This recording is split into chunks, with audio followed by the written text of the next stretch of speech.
40 years ago, we opened our doors with one mission in mind. We'll be right back with the top 10 songs of 1983. To sell quality American-made vehicles at a fair price. You have arrived. And we've loved every minute of the ride.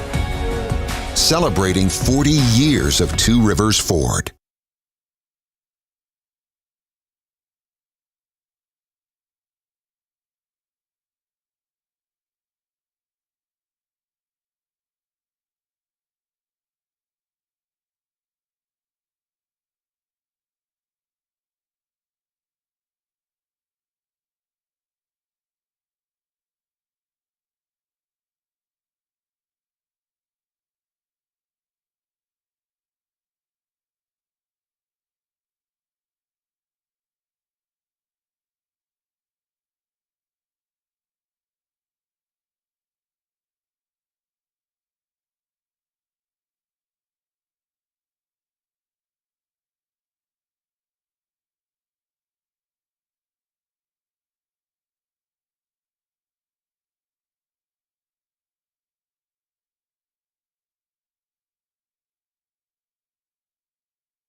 It is 6 o'clock. Good morning. I'm Jonathan Schaefer from the Superbook.com sports desk. Over 58,000 were in attendance at Neyland Stadium for Saturday's Orange and White game, the sixth largest crowd for a Tennessee spring game. White defeated Orange 17-14. J.T. Carver, 40-yard field goal in the final minutes. Nico Iamaleava, see, I said it right, finished 8 of 16 for 112 yards. Joe Milton, 9 of 13 for 79 yards. Redshirt junior Gaston Moore, 8 of 11 for 94 yards and a pair of touchdown passes. The Base Vols were swept in their weekend series against Arkansas, dropping Sunday's game 7-2. The Vandy Boys captured their weekend series against South Carolina, winning the final two games of the three-game set, including a 6-4 Sunday victory. The Vols and Doors will face off this weekend in Knoxville, and you can hear it on the Zone. Major League Baseball, the Braves defeated the Royals 5-4. Atlanta 12-4. And they have won 6 straight. They have swept their last 2 series. And to the NBA, Lakers 128, Grizz 112. Lakers lead the series 1-0, taking the first game out of Grind City. John Morant hurt his hand in the contest. For all your foundation repair and waterproofing needs, visit USSTN.com. Breaking news at once on your home for the Titans and the Vols. This is 104.5 The Zone.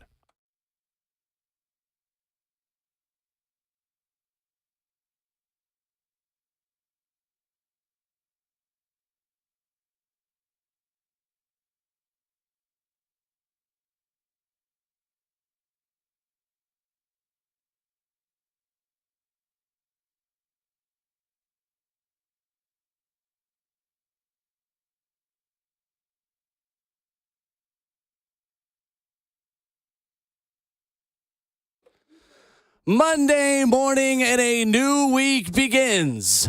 Hunter, Mo, and Kayla and Will, powered by All Four Seasons Garage Doors.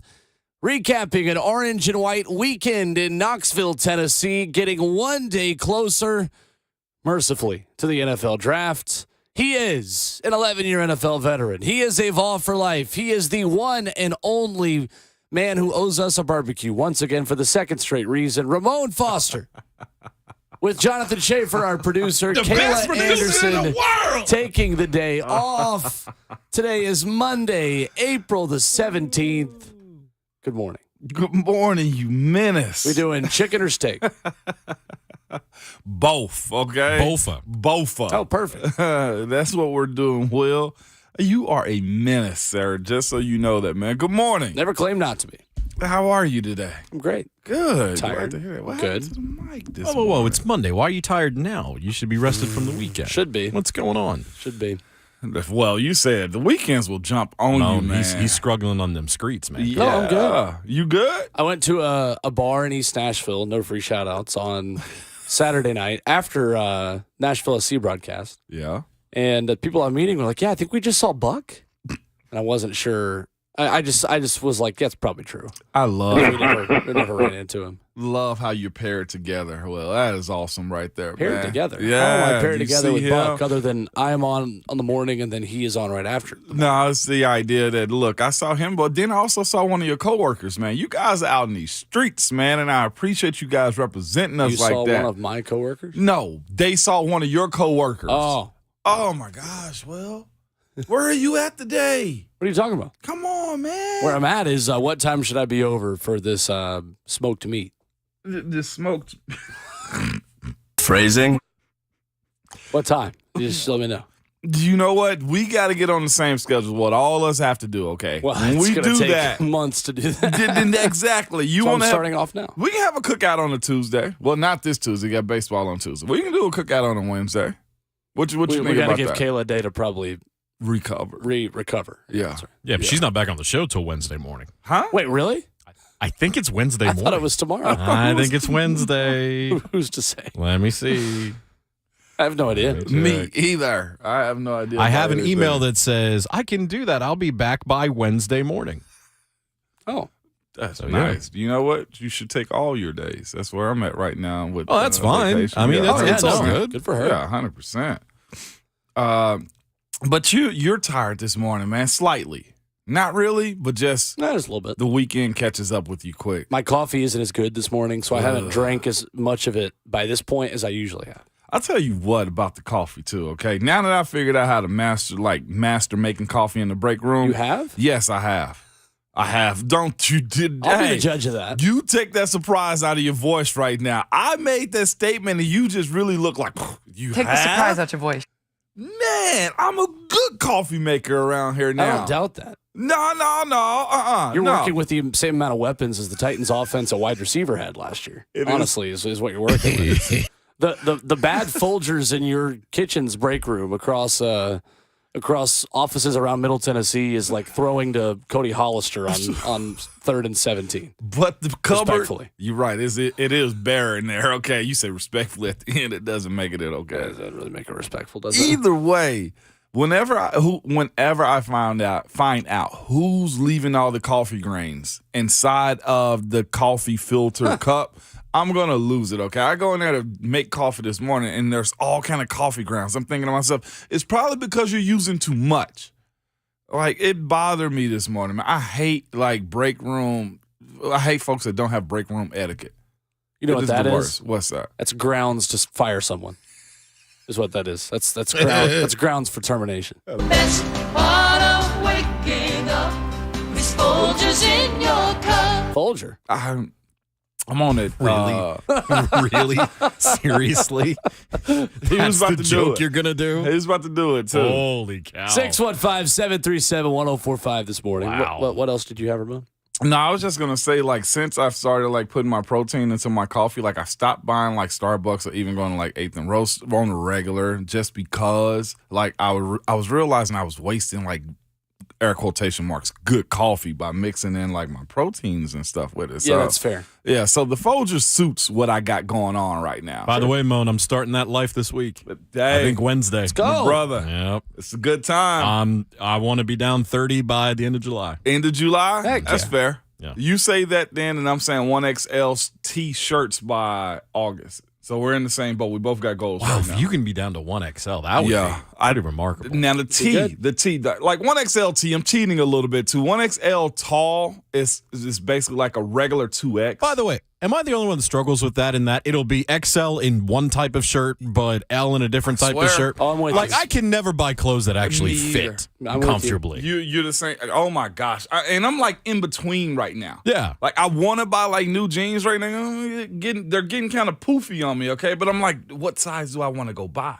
And I know they don't have my size or length in malls. Right. So I'm like, do I you're order custom it? order. And I'm terrible at sending stuff back. If I order it, it's at the house. I'm Yeah, the it's just exact chilling. same way. If Are I you- buy it, even if I need to return it, it might sit there for months. And by that time, the Yeah. return's over with. Yeah, then it doesn't matter. 100%. I agree. If it's bought, it's at the house. And I may have returned something once through Amazon. Yeah. Once. I'm with you. I'm not the only one with that problem. No, of course not. Okay. I felt terrible. It's like, this is just abuse, Mo. Abuse of funds is what Although this is. the most recent Amazon delivery I had, there was something that I had a bed frame delivered, and then for some reason they also dropped off a big tent I didn't order. And you know what I did? What? I kept it. Hey, you did. Pitching a tent. Heck yeah. Perfect. That was solid right there. No, you're going to pitch a tent now. You have a tent. I will say I've bought like shoes before, and like I've gotten double orders before, like numerous times. Really? And jeans. And I checked my order slip, nothing was double up on there. Must be nice. I think the warehouses like sent out double orders. Did you stay overnight at Bracken Camp this year, or was it just kind of a day trip kind of thing? It was the day trip. It Okay, was a cool. day trip. Yeah, I did. But that's only, well, that's happened a few times. I hadn't ordered much lately though. Okay. You bought a sweet bomber jacket this weekend. I did. The UT one? I almost will. I'm gonna be honest with you. I almost bought it. It's pretty good. It is really It's pretty good. The issue for me is that living in an apartment building where you have to walk, 5,000 miles to get to the dumpster, I'll just have boxes that'll just pile up. Do you? So the other day I had to check out a luggage cart to then take all of the boxes that were in my room to the dumpster. And it like filled up an entire large, like big luggage cart. Yeah. It was great. I would hate that. And I would hate like the grocery shopping aspect of like you having to take groceries Of up through course, the not that elevator. bad, actually. It's not? Well, because I'm just cooking for me. Like you got to think like when you're Okay. getting groceries, like you got a whole fam Yeah. to feed. Yeah. I'm cooking for one. That's true. Okay. All right. That's fair. So it's not that bad. But do you have like little tricks to it? Like, do you have those big like climber clips that you just attach the bags to? You're not even bringing them in the groceries I in the just house. carry my own stuff. Okay. One trip. Everybody knows the rules. Well, I was a one trip guy too. When we stayed in an apartment in Pittsburgh, but we stayed at the top level. dude. Seattle stay at the top level. Where'd you stay at? At the top How's level. Bracken Camp go? No. This is an outside apartment, okay? It's not like this. It was an elevator type of What place. level did you stay at? Did you also stay at the top level of Bracken Camp? That's when you got to stayed be there? racist. I stayed at the top level. Keisha was trying to save that summer because like we were in between like deals or whatever. She was like, we don't need to buy anything rent anything super crazy. And we ended up renting like a 2-bedroom apartment, super small. But we were all the way at the top. I said, Keish, never again. You hear me? Climbing. And then that was the 1 year till I had like a sprained ankle. Like, can you imagine climbing up 3 flights in the cold and ice in a boot? 5 no go. When I had my boot in college, I could absolutely see that. You Not fun. idiot. You use the elevator. He got new drops, and I'm not okay with this. I do. It's great. 615-737-1045. Coming up this morning on the show, Eric Cain of Volquest.com joins us at 8:20. Ryan Schumpert of Rocky Top Insider at 9:20 as we recap a good weekend to be a Tennessee Volunteer. It was. Unless you're on the baseball team. Well, that's true. Ryan was actually, I didn't mention this to you guys earlier, Ryan was with them in Fayetteville. Oh, in Fayetteville. So Ryan was, Fayetteville. So Ryan was covering Tennessee baseball, which is just not a very good team. It's bad. Just point blank, they're bad. It's bad. They could turn it around maybe, but like they're just bad right now. No. Even we'll talk more about it, I'm We're sure. never going to hear the end of it with Kayla when she gets back. No. Well, especially, who they're playing this weekend and hosting. Washington State? No. Gonzaga? Okay. That was mean. They're playing Vandy. Why you go and be like this? I don't know. Why are you this way? Why are you the way that you are? No, it's Vols and Vandy this weekend. Oh, In At Lindsey Knoxville. Nelson. Yep. In Knoxville, too. Sheesh. Let's hope all the stickers are right on the bats this time. 615-737-1045 is the number if you want to jump in. Dustin on Twitter. I feel you on shirt sizes. Extra large looks like I'm squeezing into a schmedium, but a 2XL is like dang near a nightgown at the bottom. Yeah. I get it. I get it. I swear, I hate this in between right now, but it's a beautiful process. Like, we don't talk about this enough. Men got struggles too, yo. Thank you, Shafe. Love that. Open up what you see now, Will.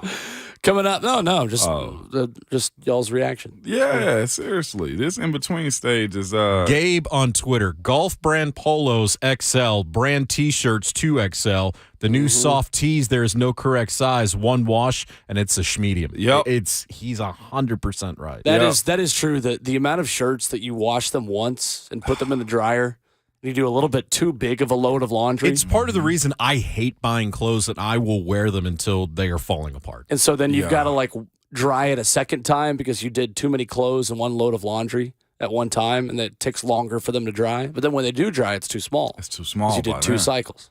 It's not great. No, it's not great. It's definitely, we got to figure this thing out, though, and we will. Lots to discuss this morning as we get another day closer to the NFL draft. We get Ramon's takeaways coming up next from an orange and white game weekend in Knoxville.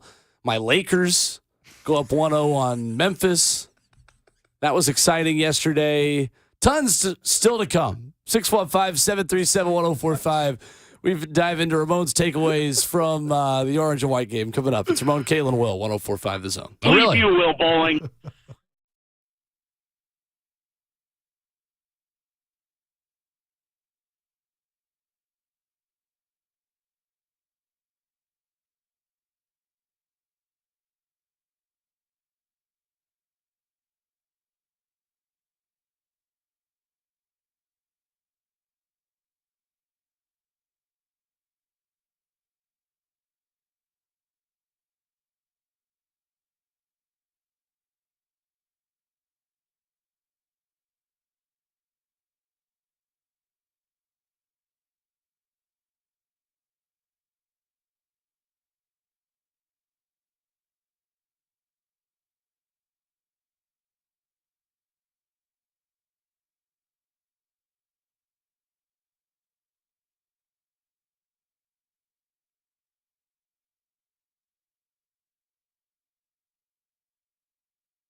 It's Ramon, Kayla, and Will, powered by All Four Seasons Garage Doors on a 104.5 The Zone with Ramon Foster and Jonathan Schaefer, our producer. Kayla Anderson, the day off this morning, 615-737-1045. We'll get to Ramon's thoughts on Tennessee's spring game on Saturday. He was there with Ron Slay, hanging out with all the VFLs, meeting current Vols as well. Yeah. Pretty good weekend. By the way, I heard the term. Someone said it during the Vol Network broadcast, former VFL. No. Oh, no. There's no former. If you're a VFL, you're a VFL. Yeah. Now, current VFL means, okay, I'm active, I'm actually playing doing that. Right. But once you're a VFL, You always a always. VFL. There's no former VFL. Unless you go play for a rival. That's correct. Oh, there's the Henry Toa right there. Yep. There it is. Yep. Oh, Yep. you heard it The first. Toa Accord. Yep. No, that's like saying the University of LSU. Like when Leonard Fournette, I think, committed there. Said, I'm committed to the University of LSU. Like, oh, so you're committed to the University of Louisiana State University? The head of the right. Department of the Redundancy Department. No, but my pet peeve, though, my absolute broadcast, I have a lot of broadcast pet peeves. There you do. You have a lot of pet peeves. You do have That's a lot fair. of pet peeves. Is when people say the SEC conference. No, can't do it. SEC conference. Nope. No, it's just the SEC. The word conference is literally in the acronym. Like, oh, yeah, I'm going to go to the Southeastern Conference Championship. I never even thought about that, but you make perfect sense with this one, Will. I do. You do on this one. I give it to you. That will kind of irk you a little bit. That's fair. 615-737-1045. We begin on the phones this morning with Tyrekus in Nashville. Good morning, Tyrekus. Good morning, Tyrekus. Man, cuz I swear it was like 37 commercials. I'm like, come on, cuz how much I owe these people?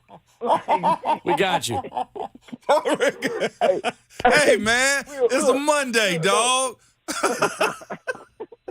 hey, real quick though, man. I don't want to talk too long, but listen, this is the thing, man. The Tennessee Titans offensive line ranked 32nd last year out of 32 teams, and they wide receiver group ranked 30th. And I'm looking at looking at some of the coaches talking about edge rushers and linebackers. I'm like, are you serious right now? They just brought a linebacker in from Cincinnati. I was like, I was hoping y'all was asking him who the best lineman on his team is, because y'all obviously need offensive linemen more than anything. This is my last thing. And another thing, bro, I just feel like this. You need to fix this wide receiver position, and you need to fix this offensive line this year, because next year you bringing in another quarterback. If you draft another quarterback next year and you ain't fixed it, it's going to take you about another 4 years to get it together. So I'm going to hang up. I'm going to listen. Thanks, man. Preach. Thank you, Tyreek. Appreciate the call. Tyreek is airing all laundry this morning. He came Before in 6:30 on a Monday. with a quick air check about commercials, and then he wants to clean house. I'm here for it, Tyrekus. Man. I mean, the positive of that is that probably only 2 of those 5 offensive linemen who started last season are going to start this year. Yeah. But it's fair. You still have a need at left guard, and you still have a need at wide receiver 2 and wide receiver 3. And that's the thing too, Will. I know we're gonna get close, more and more into it as we get closer and closer to draft night. But like, I think this fan base will have to be patient and what's actually in front of you. Like, if there is the best available there, Tyreek, and everybody else listening, you got to take the best available, because you're probably not going to get a guy like that. But the addressing of the O-line, Will, you were joking about it on the break before we started. Like, as far as the empty cupboard they have at wide receiver, like, that's a real thing that has to be addressed too. So if it's not a very exciting draft pick, then it's probably meaning you're building in the right direction. And all of the mocks that we've seen with a quarterback going at that position, or the Titans moving up to number 3, it would be exciting. It would be probably welcomed like crazy from all of us. But are you really building up a program that's actually going to win down the line? That's the biggest question. And it's a big question as you go into a week where, again, trade talks are going to continue. Offensive linemen who you are interested in, there's a couple of guys there. And then there's, the conversation we're going to have coming up in an hour of which rookie quarterback this time next year are we talking about as having the best first season? Yeah. Is there one quarterback who's going to have a best rookie year among that top 5? I'm throwing Hendon Hooker in there too. We'll get to that coming up at 7:20. But wanted to first start this morning, Ramon, by just asking about the orange and white game. How was it? Man, it was good. I know the announcement about the crowd size was one thing, but it was, if I'm not mistaken, it was at least 64,000 in there, Will. Well, why would they underestimate? Because, I mean, they knew I had my prediction out there, and of course, easily 68,000 people in there this past weekend. It's just not true. Will, I'm telling you, who do you believe? What they told you or your lying eyes? Which one? Me. No. Easily, Will. If you were to ask me like a real prediction, like how close I was to it, I think there were about 74,000 people in there. Why are you doing this? There is no incentive for a team to ever underestimate and undercut how many people were there. Well, you say that. Here's the thing. Here's what happened. Oh, okay, go ahead. Schaefer, back me up. Yo, what? What had happened was is that half of the stadium was shut down, so they made it look more full in the area that was full of fans. All right. And that was very full, too. You must say that, Will. So basically what the WWE did with SummerSlam at Nissan Stadium. Okay. I'm not familiar, but I'll take your word for it. One whole side of the stadium is closed off. There you go. Yeah.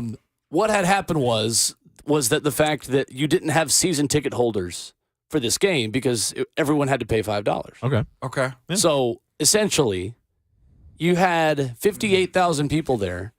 In a normal season, paying $5, man, dude, that's a good $250,000. You're doing good all right. payday. Yeah, man. The way I calculated it. Go ahead. You got it. I'm almost done.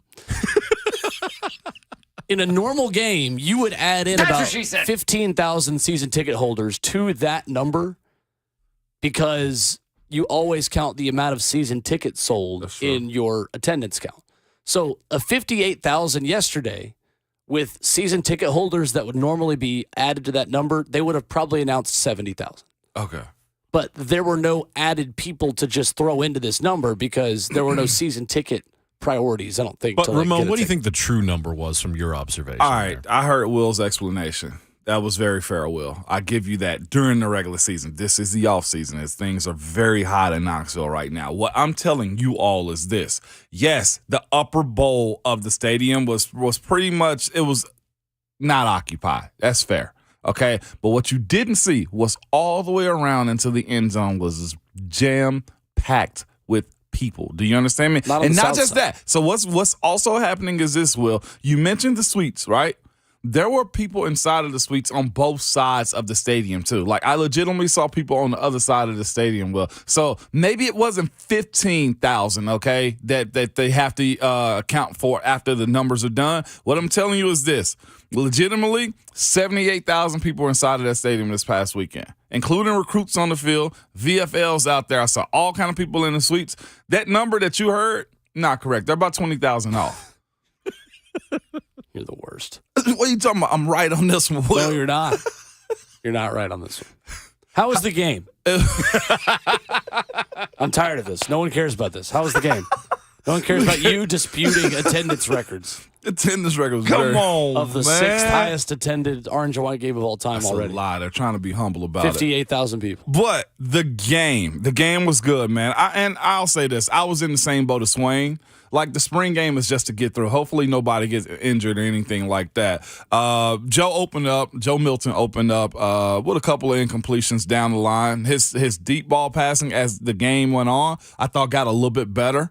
Nico opened up with a quick screen to the left side of the field. Pretty crisp throws, man. He had some really tight window throws that he actually made, too. It was funny. I was up there with Eric Westmoreland, and when Nico ran, he was just like, so nobody's going to hit him? I was just like, Emo. He was just like, that's the defensive side of me, but he's not the starter. He's running down the field. Somebody needs to hit him just to let him know, like, hey, you're still a freshman in here. So it was very interesting to hear his exchange and Al Wilson exchange about hitting Nico when they could. But guys I was impressed with, Joe's touch across the middle was a little bit better. I thought the receivers, which most of the starting wide receivers weren't out there. You had a bunch of young freshmen and guys that were just getting reps because Brew wasn't out there. The transfer from Oregon wasn't out there. And I was told if it was a game week, they would have played. But there was no need to put guys out there in the spring game.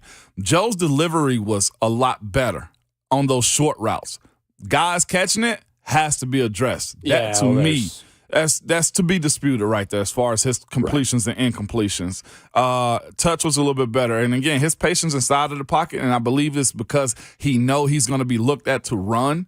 I thought it was really good inside of the pocket, almost too good at a point. Cam Seldon, young freshman, going to be a stud.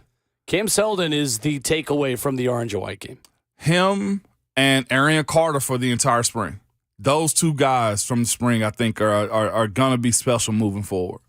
Cam Seldon had 43 yards on the ground for a touchdown and 3 catches for 43 more. This is why I've been saying he is the freshman I'm most interested in seeing, not named Iko Imaliava. Yeah. And it turned out to be exactly what I expected in the fact that he was sold as Tennessee's Deebo Samuel. Hear me out. He was sold as Deebo. Hear me out, Will. He looks like it. He does. He is 6'2", 220-ish. Yep.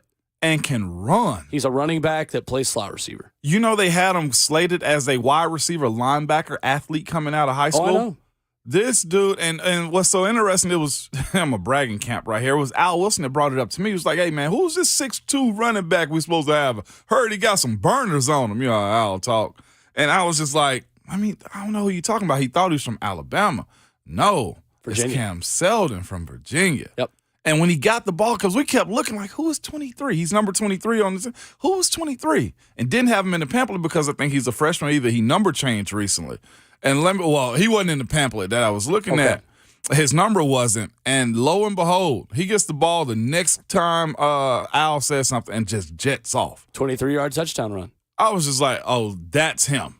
He can be special, man. He may move up the charts. Kid. You did. This you kid brought it up. is the guy that I think is most interesting to Tennessee's offense because in a no-huddle system, when you can't sub out at the running back position to change formations, a guy that can play running back and slot receiver is a massive, massive plus for Josh Heupel. Yeah. Because the more looks now that you can throw against a team that lines up in their base defense on first down, and then you put that guy out wide and you're in 5 wide and somebody's got to cover Cam Seldon in space, and are you going to put a linebacker out there because he's 220? You're going to put a safety? You're going to put a corner?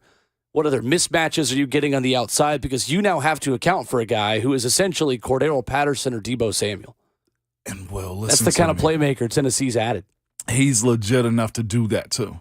From what I saw, and his pass pickup was really good. His pass protection pickup was pretty solid for a freshman. And I was saying this before the orange and white game. Like, I just think the orange and white game doesn't change this take for me. It just gives us now the proof of concept of, okay, yeah, this guy's on track to be a playmaker for Tennessee. Like this season as a true freshman. He is, man. But I was hearing good stuff about a few other guys too. Omar Norman Lott, the transfer from Arizona State, got some attitude about him, supposed to be pretty good. The young guy, David Hobbs, he didn't play in this game, but apparently he is going to be a stud. The D tackle, or D lineman from North Carolina, also 4-star high prospect coming out.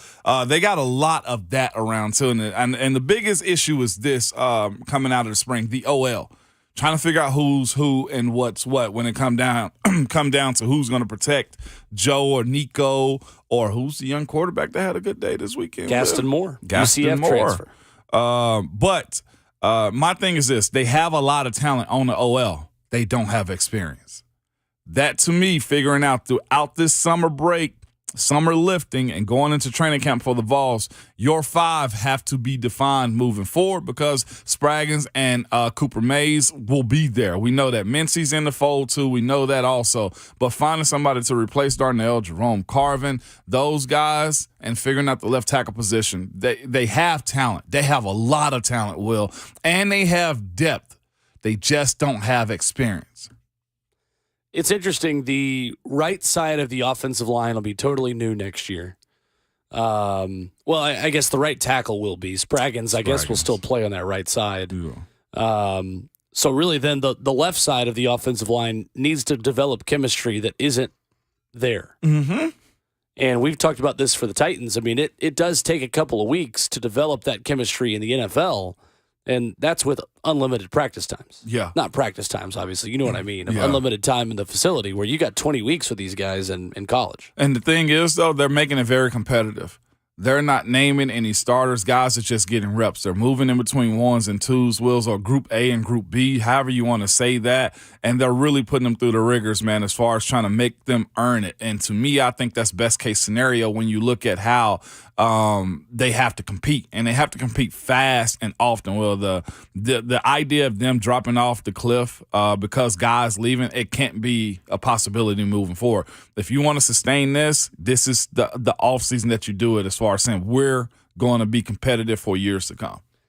It was nice that instead of going to walk-ons with like the second teamers, you still had like legit scholarship players like Caleb Webb making plays that are not household names yet, but are still high 4-star guys who are very talented coming out of high school.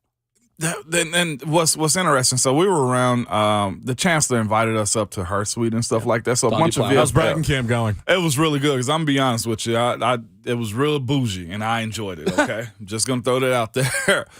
But we were talking about that while watching the spring games, like the advantage that you get to knock out, learning how to be in the weight room, learning the playbook, getting a full spring practice under your belt, Will, to your point about still being competitive in the game, that is by far the biggest advantage anybody could have, because the first 3 weeks, 4 weeks on campus, first 3 weeks to a month on campus, you're just trying to figure out what's what when you get there. And then you're thrown right into training camp. These dudes now get the opportunity to start classes, get a jump on that, get in the weight room, get a jump on your development physically and mentally, and then also learn the practice book, the playbook, and learn how to practice as a college player.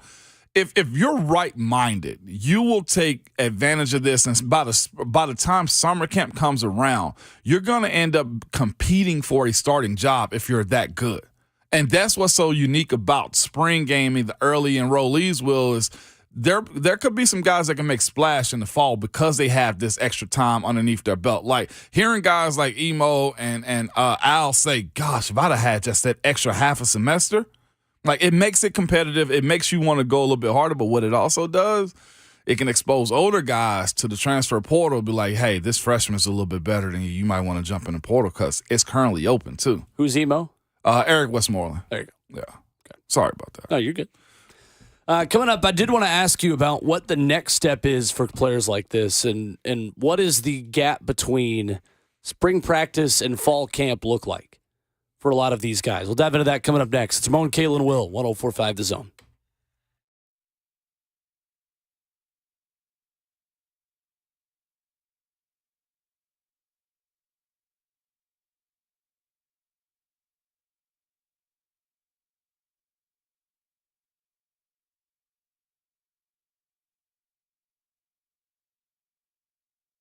Business owners, are you feeling stretched thin by the pressures of your growing business? Keeping up with changing regulations and staying HR compliant, hiring and retaining top talent, handling payroll, the list goes on. It's tough to maintain momentum and still keep your employees engaged. Fortunately for you, there's Insperity. They put over 35 years of HR service and technology to work to help you develop a people strategy that scales with you. What if your HR strategy included access to better benefits to help you keep the employees you have and attract new ones? What if it offered training for your employees to increase their skills so they become more productive? There will always be challenges to face in business, and no matter where they come from, Insperity is ready to help you move past them by providing the HR solutions you need. With Insperity, nothing seems impossible. Insperity, HR that makes a difference.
Monday morning edition of Ramon, Kayla, and Will, and it's powered by All Four Seasons Garage Doors with Ramon Foster and Jonathan Schaefer, our producer.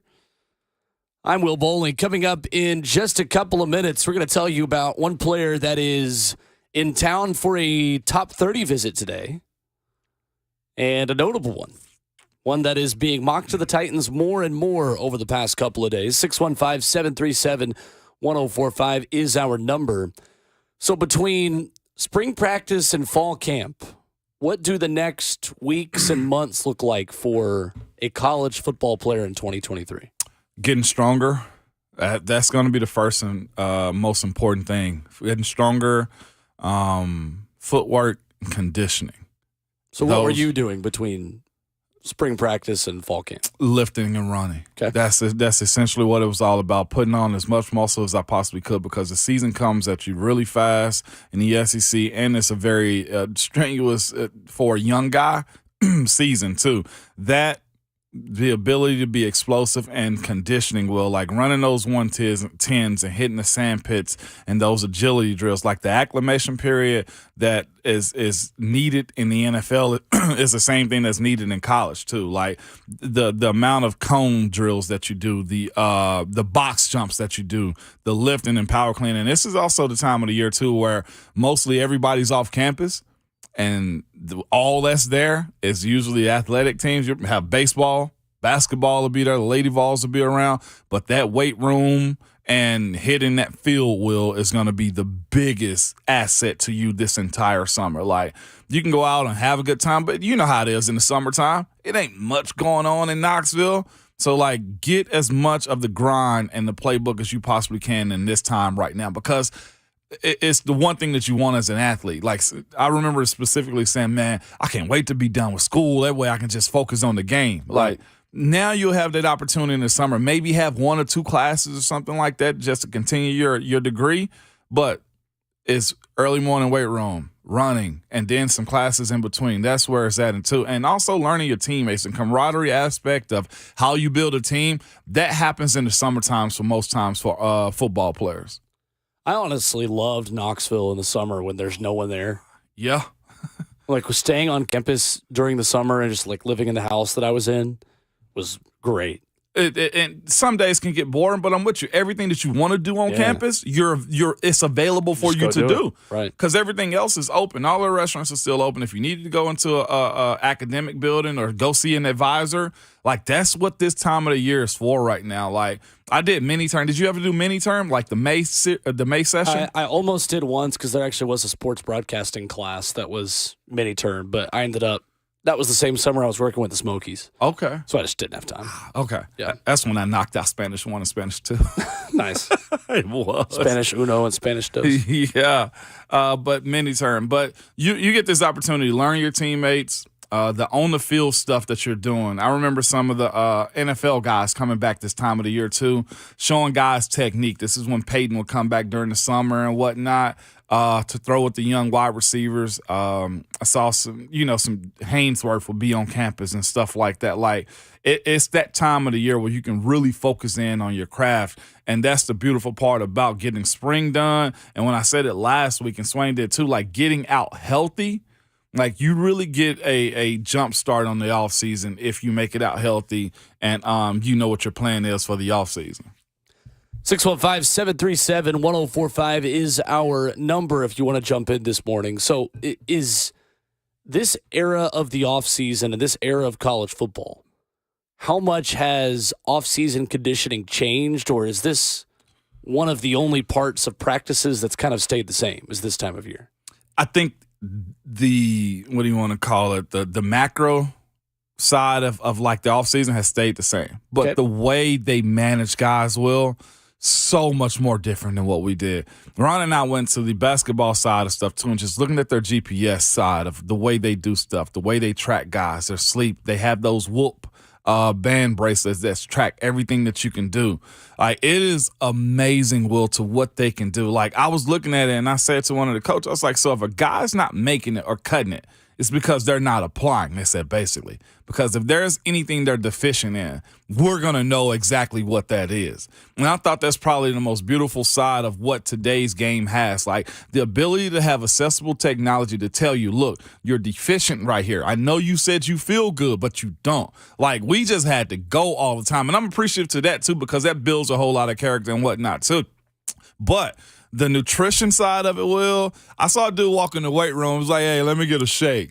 Can I get a strawberry lemonade one? I was just like, what? I used to do that all the time, too. I'm like, so you just ask for what you need? I would walk up and say, hey, can I get a vanilla peanut butter shake? And then cherry juice and apples and peanut butter. I was breaking the rule, though, because that was 3 things. You were supposed to get 2 things. Yeah. But they're all about it, and the GAs behind the stand was just like, yeah, okay, we got you. But I saw that, and I'm just look like in front of them in the nutrition department. It's not even the cafeteria. No. They have the pill case with everybody's supplements just lined up by names. And I'm just like, we had Gatorade and Stinger Honey. Okay, Stinger Honey's good stuff. I know it is, but like they had beef jerky. I'm just like, whatever you need in that university, Will, you do not have to leave at all. No, it's true. And where I complained was that after our practices, we would walk in there 30 minutes before football got done. And on the entire counter of that nutrition bar, there would be 50 shakes just sitting there. And I'd walk in and go like, hey, can I, just had a long run, long practice. Like, hey, can I get a, vanilla peanut butter shake, which was my go-to. Yeah. Like, oh, no, the shakes were only for football today. What? They went 4-8 last year. Football didn't make a bowl game. If they're going to break my heart on Saturdays, why do they get all the nutrition? We're number 3 in the country. What's going on? I feel him. Now, I didn't contribute a thing to being number 3 in the country, but, hey, I was a participant. But Ron Slay says we want full participants on this show. We don't want limited. I was a participant, even though I was limited. Hey, but you're right, though, Will. It's lined up, man, from like Gatorade bars to like the most popular store brand bars you can think of. And so that's the difference. It's that right there is the biggest separator right there, Will. The thing we have in common is neither of us could have all those things because they were only allowed for football players. And now younger football players. Butch Jones and his energy vampires. Yeah. 615-737-1045, the number. Cameron Wolf of NFL Network reporting that one quarterback is taking a top 30 visit with the Tennessee Titans today. I'll tell you who that is coming up next. It's Ramon, Kayla, and Will. Powered by All Four Seasons Garage Doors right here on 104.5 The Zone.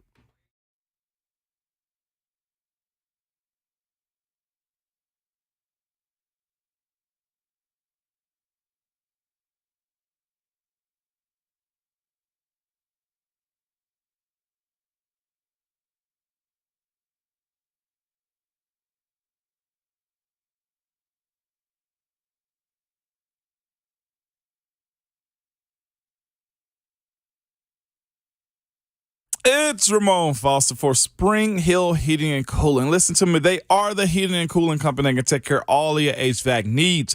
Spring Hill Heating and Cooling is a proud Rude Pro partner and a Mitsubishi Diamond contractor.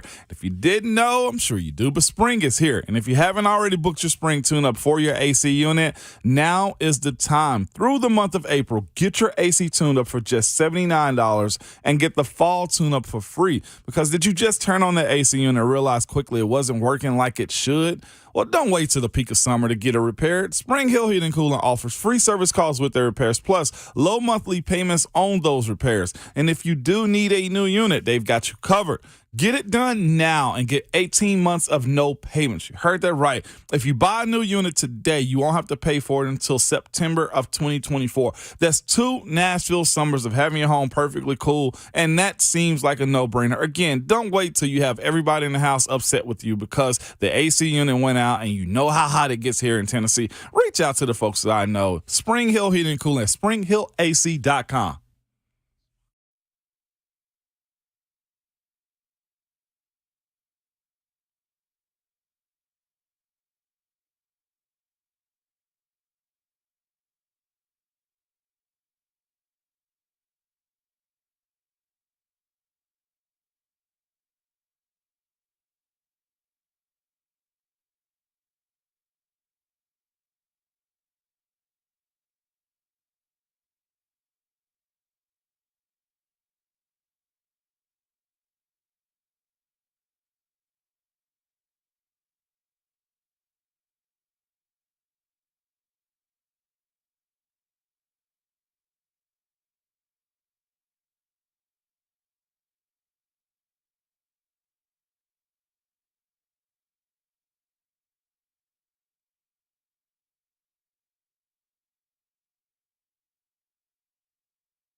7:02. Good morning. I'm Jonathan Schaefer from the Superbook.com sports desk. Over 58,000 were in Neyland Stadium for Saturday's orange and white game, the sixth largest crowd for a Tennessee spring game. White defeated Orange 17-14. JT Carver made a 40-yard field goal in the final minutes. Nico Iamaleava finished 8 of 16 for 112 yards, and Joe Milton went 9 of 13 for 75 yards. Redshirt junior Gaston Moore 8 of 11 for 94 yards and a pair of touchdown passes. The Baseballs were swept in their weekend series against Arkansas, dropping Sunday's game 7-2. The Vandy Boys captured their weekend series against South Carolina, winning the final two games of the three-game set, including a 6-4 Sunday victory. The Vols and Doors will face off this weekend in Knoxville. Braves defeated the Royals 5-4 yesterday. Atlanta 12-4 to start the campaign. They have won 6 straight. And to the NBA, Lakers 128, Grizz 112. Lakers won Game 1 in Grind City to take the early series lead. For all your foundation repair and waterproofing needs, visit USSTN.com. Breaking news at once on your home for the Titans and the Vols. This is 104.5 The Zone.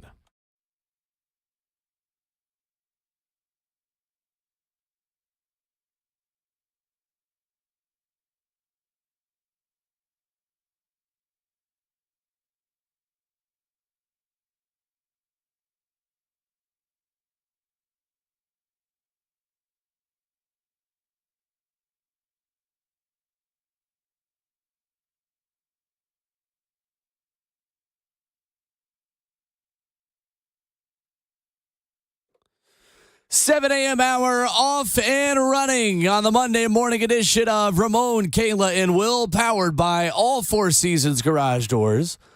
Blue skies, the sun is shining. It is a good morning to have a good morning here on Monday, April the 17th, with the one and only Big Ragu, the pride of Ripley, Tennessee. Hey. But he's not a Memphis Grizzly. Ramon Foster. The best producer in the world, Jonathan Schaefer, making the show happen. The best producer in the world. Kayla Anderson with the morning off today. My name is Will Bowling. His name is Will Bowling. I got to be honest, my spidey senses are starting to tingle every time I think Jonathan Schaefer's going to do that. Well, that's because it's usually in the 7 o'clock hour. I'm getting better. I'm learning, becoming self-aware. Self-awareness, Will. That's always good to have, especially when you're dealing with Schaefer. It's a dying I mean art. that in a very respectful way. Wait. What?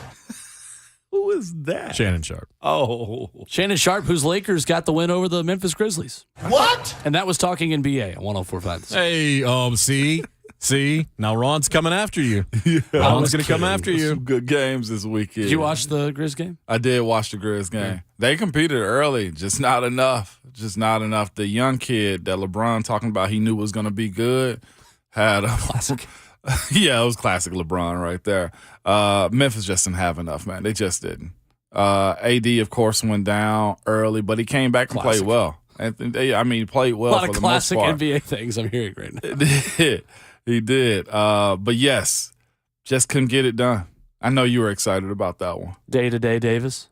Day-to-day Davis. Well, he stood tall yesterday. I got to give it to him. He ended up getting his arm hit, and he was like, I can't feel my arm.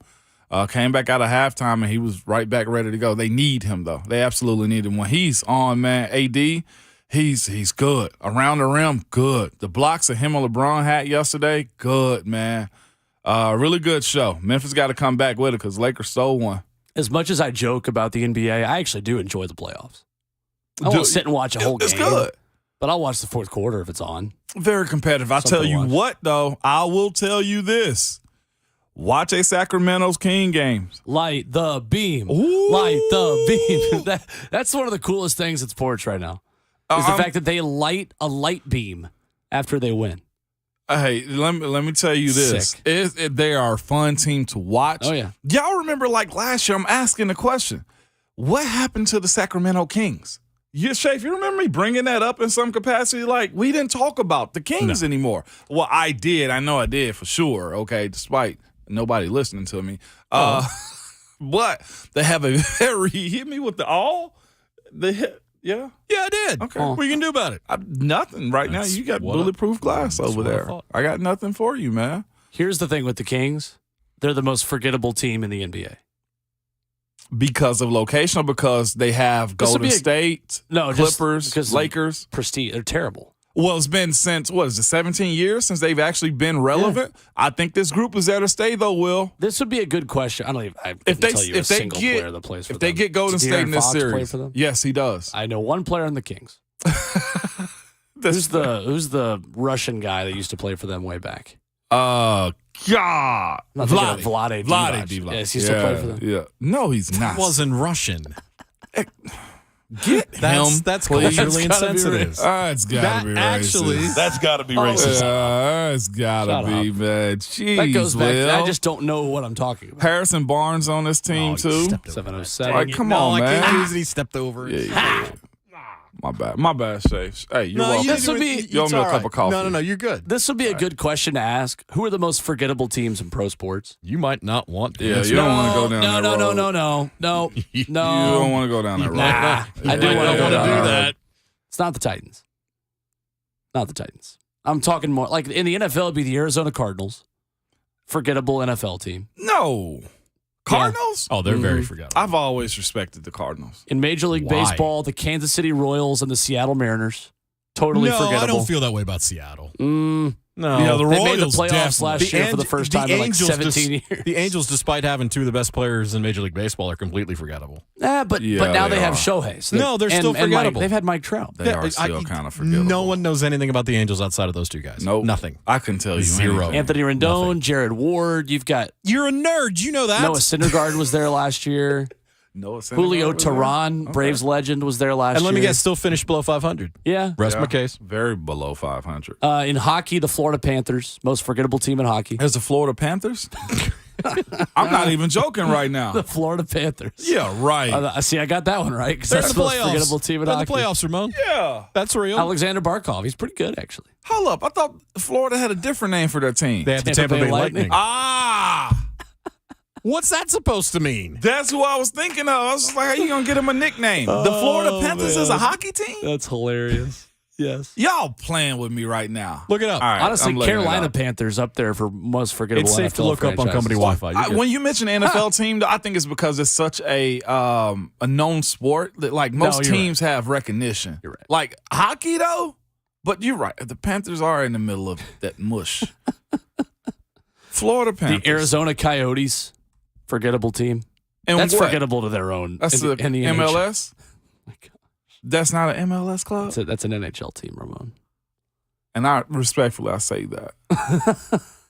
Well, we know what the gimmick for this summer is going to be. We're just going to read through teams in the major sports and just see if Ramon knows who they are. I probably shouldn't say who I think the most forgettable teams in MLS are, considering my new job. This looked like a soccer club. I think you should stay away from logo. No. Did they just change like their logo? The Florida Panthers? No, this looks new. So. Florida Panthers. I think it's been the same for a few years. Show me what this is an audio medium, but Ramon's I'm showing it to you. That's the way they've always looked. That is a fairly new logo, yes. Yeah, but it's been like 5 or 6 years. It's like the crest looking. That looks like a soccer logo. That's what I was just more thinking. so. It looks like it's a good looking Panther. Pumas in Liga MX. Dog, you gotta be kidding me. Nerd alert. You're not wrong. Did not have Liga MX on my bingo card for the show this morning. Did you have Tippa though? 615-737-1045 is the number if you would like to jump in. This is why we have to have Kayla back.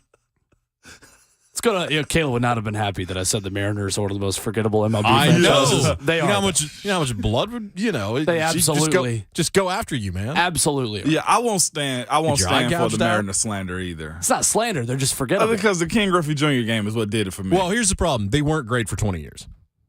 They had the longest playoff. If They're you not want forgettable. Look, and I hate to say this because of my youth, but the Pittsburgh Pirates are a totally forgettable Major League Baseball franchise. I can agree with that. I hate to say it. They've got some really nice players right now, and Brian Reynolds, Vandy Boy, playing up there. But O'Neal, stop. down right now. I don't mind the O'Neal Vandy Cruz. shout out. I mind Vandy Boy. That's what I mind. That's what I mind. I don't know. You really have some weird critiques. You have a weird take on that. Why are you turning? Because he's right. Ramon's right on that. On that one, you do. Hey, Moan. Yeah. No, I don't. Right. Vandy Boys is cheesy and overused. There's nothing wrong with it. It's cheesy. It's not cheesy. It's fine. Why would I call a group of guys that I'm cheering for boys? There's Same an thing, Taylor actual Lewan. team in European soccer called Young Boys. Well, what's the difference between Nerd alert. What are we doing? Oh my What's the difference You between just that said and it to me saying on Mexican soccer. What are we? No, the I know. boys. No, that's right. That was a nerd moment, but it proved my point. I was still right. Yeah, he was. The Mariners had an 18-year drought of making the playoffs. And Sacramento had a 17-year. I believe so. Those were the longest two in sports. Yeah. Goodness. Let's go to the phones real quick before we get to the next break and I get to the guy that is taking his visit with the Tennessee Titans today, who may or may not be a quarterback. 615-737-1045. Paul is in Franklin. Up next this morning. Good morning, Paul. Morning, Paul. Good morning, Big Ragu. Good morning. How's everybody doing? Good. Hey, what you said earlier, brother, that it's a bright, sunny morning, everything's beautiful. It is, because guess what? We on the hill, baby. You know what that is? I'll explain what that is. If you're a college football fan, from the first week of January to the middle of February, to the middle of April, you're going up a hill. That's what you're doing. Mm-hmm. You're going up a hill. You're climbing that hill, climbing that hill, climbing that hill. And then when it comes around the spring game, week or two after that, you're on top of that hill, and now guess what? You're fixing to go down that hill, baby. We're headed down the hill now, Big Ragu. Yeah, we are. And then let me tell you something. In about 8 to 10 weeks, the college football ramp talk is going to ramp up, baby. It's coming. We're on top of the hill, baby. And as the late, great Charlie Daniels said, it's great to be alive and be in Tennessee. God bless y'all. Hallelujah. Hey, Moan. Stand up when you preach, Paul. Since you were at Stand the up orange when and you- white game over the weekend and spring football. Here's how.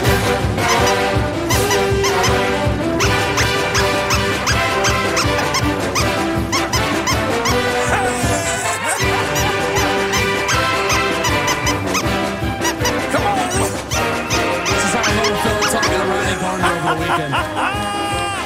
Squeaky Smokey had to come out. Oh, rocket time!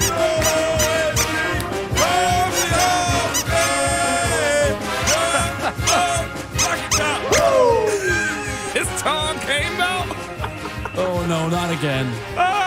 Ramon has broken the Smokey puppet for a second time. By the way, that version has been dubbed Squeaky Top, by the way. Oh, my goodness. 615-737-1045. If you think you can match the energy of Ramon Foster this morning, I apologize to tell you that you can't. It's a futile effort. Me or Paul. Coming up next, the Tennessee Titans are hosting a quarterback today, and which quarterback will have the best rookie season of the top five? That's the question we ask the people coming up next. 615-737-1045. It's Ramon, Kayla, and Will, powered by All Four Seasons Garage Doors on 1045 The Zone.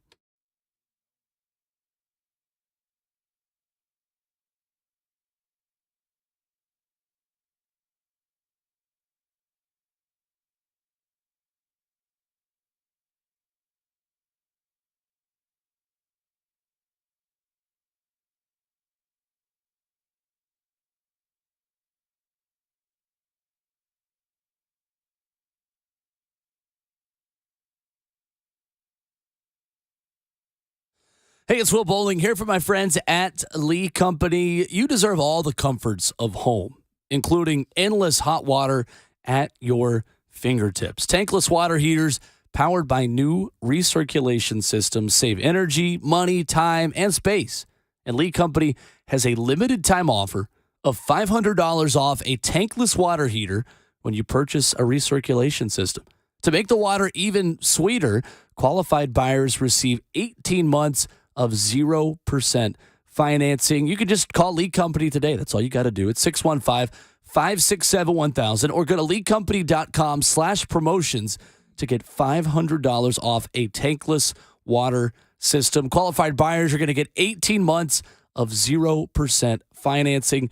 And this is a great offer from the folks who've been trusted this community for a very, very long time. 615-567-1000. Do what I do and trust my friends at Lee Company. LeeCompany.com/promotions, the place to go. That's Lee Company, all you need.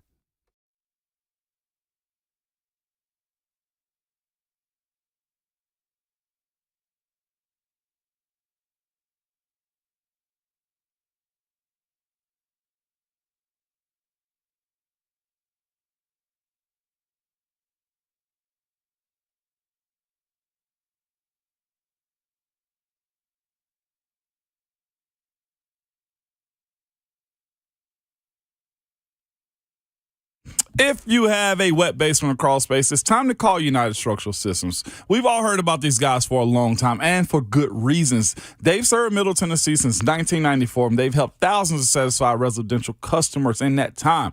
They are the go-to company when it comes to foundation repair and waterproofing. And if you have a wet basement or crawl space, you don't have to put up with that. Water intrusion and moisture could give you all sorts of problems down the road, and you want to get this fixed. It could be because you have poor drainage or surface water flooding over the walls, or underwater pressure forcing water into your basement. It could be a plumbing leak you just don't know. But the team at United Structural Systems will find out why you have a wet basement or crawl space, and we'll give you a plan to fix it. And if you do decide to move forward, you don't have to pay a dime until the work is done and you are satisfied. So get that free estimate from the people I trust. Go to USSTN.com. That's USSTN.com, or call them 615-227-2275, United Structural Systems.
Monday morning on Ramon, Kayla, and Will is powered by All Four Seasons Garage Doors. Coming up later this morning, here at Cain of Volquest at 8:20 on who impressed him the most at the Orange and White game. And Rocky Top Insiders Ryan Schumpert, a new recurring guest on Ramon, Kayla, and Will join us later on at 9:20 this morning. 615-737-1045 is how you jump in on the conversation.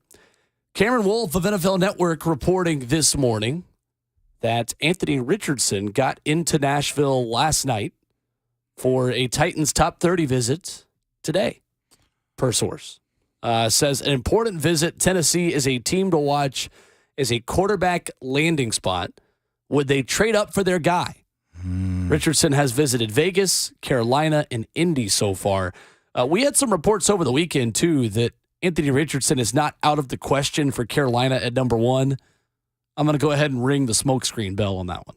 Oh, wow. Bryce Young is going number 1. Bryce Young's going number 1. Absolutely, he is. Stop playing around like that. It's time. Over Caleb, though, too? Because he's been told. Caleb. Not CJ. CJ. I still Stroud. think it's CJ. I do, too. I think it's CJ also. He's going number 1? No, CJ Stroud? Number 1? Overall? Oh, yeah. So Peter King this morning writes in Football Morning of America that Bryce Young is head and shoulders the lead to be the first pick in the draft. So does that change up what Houston does? Because I've heard that Bryce is supposed to be their guy that he wants. That's okay. Peter can be wrong too. Yeah. I thought it was CJ. You want to bet on this one too? I will. Did you put one in on this? And that's the real question. I haven't, but there's no value in betting on Bryce Young to go number 1 because it's such an overwhelming favorite. I got CJ. There's no way. I mean, there's no way. There is, Will. Vegas is not this wrong. And neither are this many draft analysts who are like Adam Schefter even said the Panthers have zeroed in on Bryce Young. Well, I wonder what's going to happen with Houston moving forward then if they're not okay with not picking Bryce Young. Bryce Young is minus 400 to be the number 1 overall pick in the NFL draft. All right then. I think the shift has happened. I think this is over. This is the last week of. All right. Well, I can't wait to see this. I will say this: this quarterback's draft this year is very much interesting. Like it really is. So, reading around in what Peter King has to say this morning on NBC Sports Pro Football Talk in Football Morning in America, says I will not be surprised if Tyree Wilson is picked ahead of Will Anderson, and says I will not particularly be surprised if Houston, whether at 2 or through a trade down, if the Texans don't take a quarterback, takes Tyree Wilson over Will Anderson, saying DeMeco Ryans could look at Wilson after his year in San Francisco and say, I got my Nick Bosa. Ooh. As one person in the league who knows DeMeco Ryans tells Peter King. I feel like this is a scenario where we are convincing ourselves that the best defensive prospect isn't the best defensive prospect just because we're bored. I know. I don't believe this one. Okay, so of those 3, Tyree Wilson, Jalen Carter, okay. Jalen Carter, and Will Anderson. Yeah. Who's number 1 out of that group to you? Will Anderson. Jalen Carter, then Tyree? I would say That's Tyree. Why let's remove removing the character stuff? Yes, 100%. Well, I don't think you can. The character stuff is the conversation. Okay, so what if nothing else happens after he gets drafted? That's what I'm. I'm more of an optimist, and I know you are too. Also, right. So, right? But what if nothing else happens behind Jalen Carter moving forward? Then Jalen Carter, I would put second behind Will Anderson. There we go. Okay, yeah. I feel the exact same way on that one.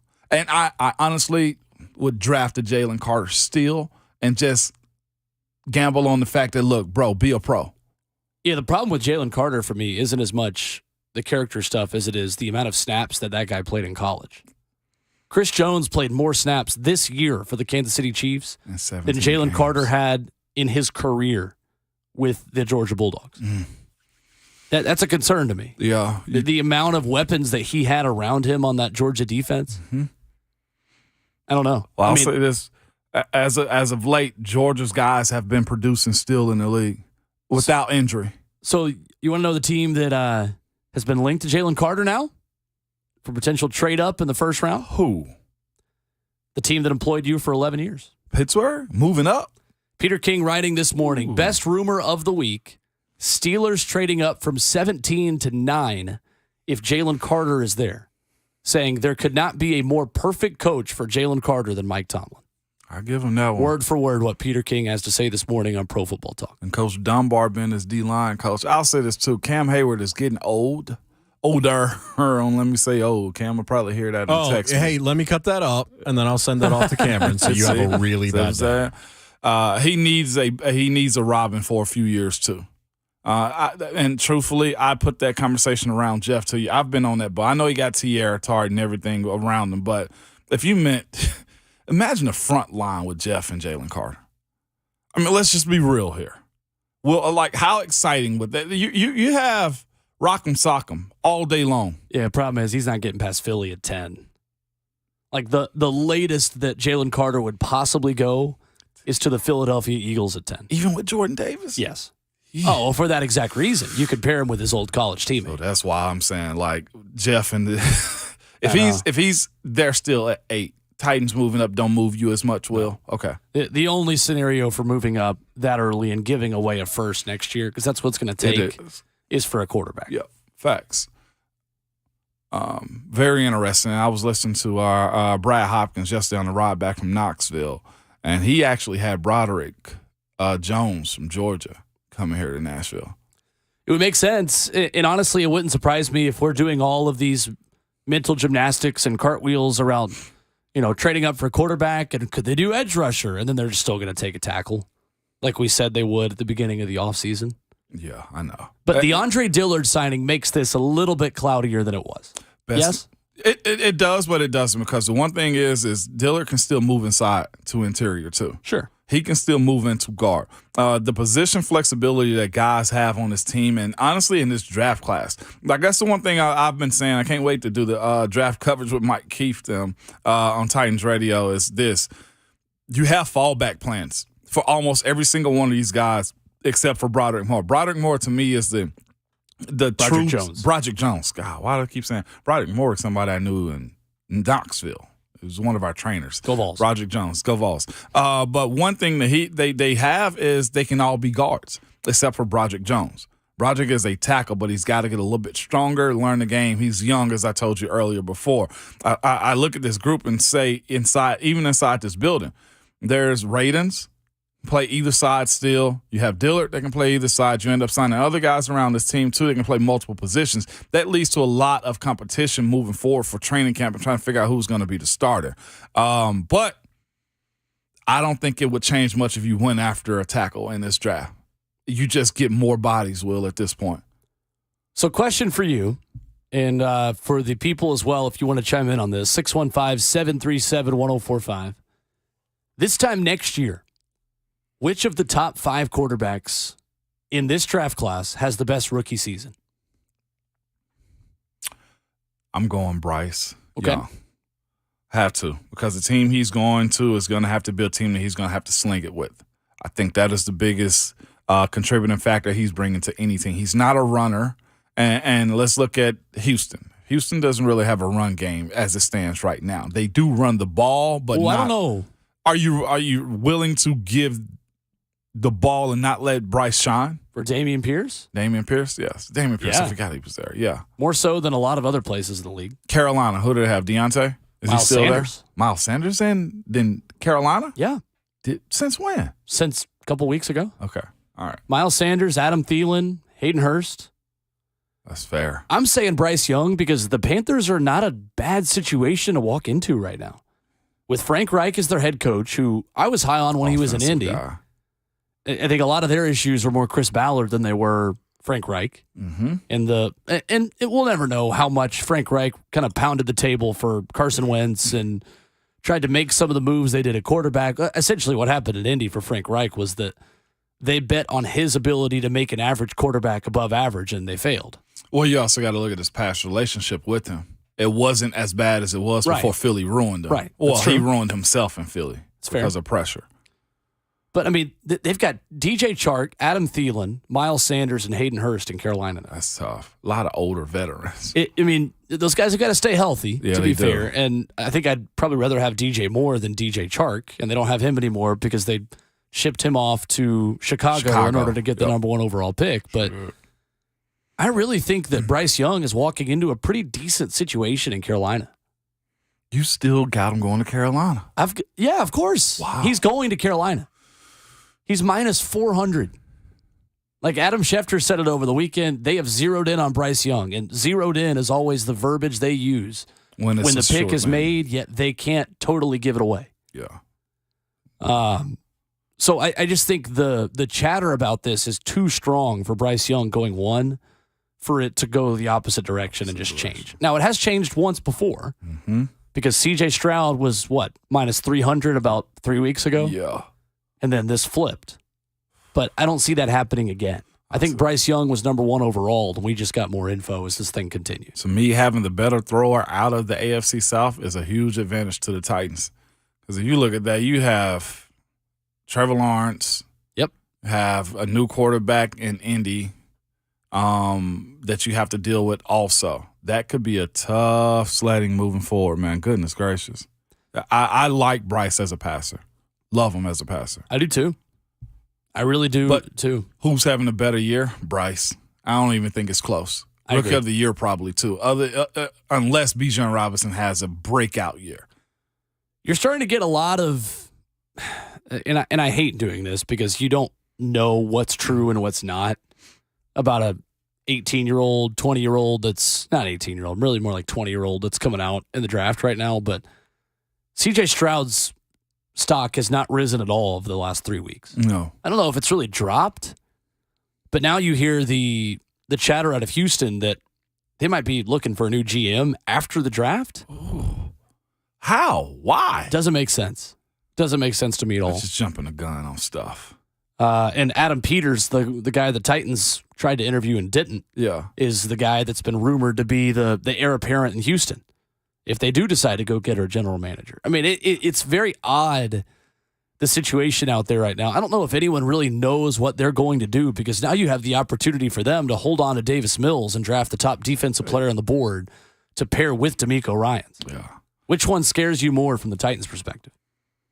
D'Amico Ryans having his Nick Bosa in Houston, or another young quarterback going to the AFC South and either probably C.J. Stroud or Anthony Richardson? I think it's him having his Nick Bosa. And Really? I say for this reason. Yeah, for this reason right here. He's a defensive-minded head coach.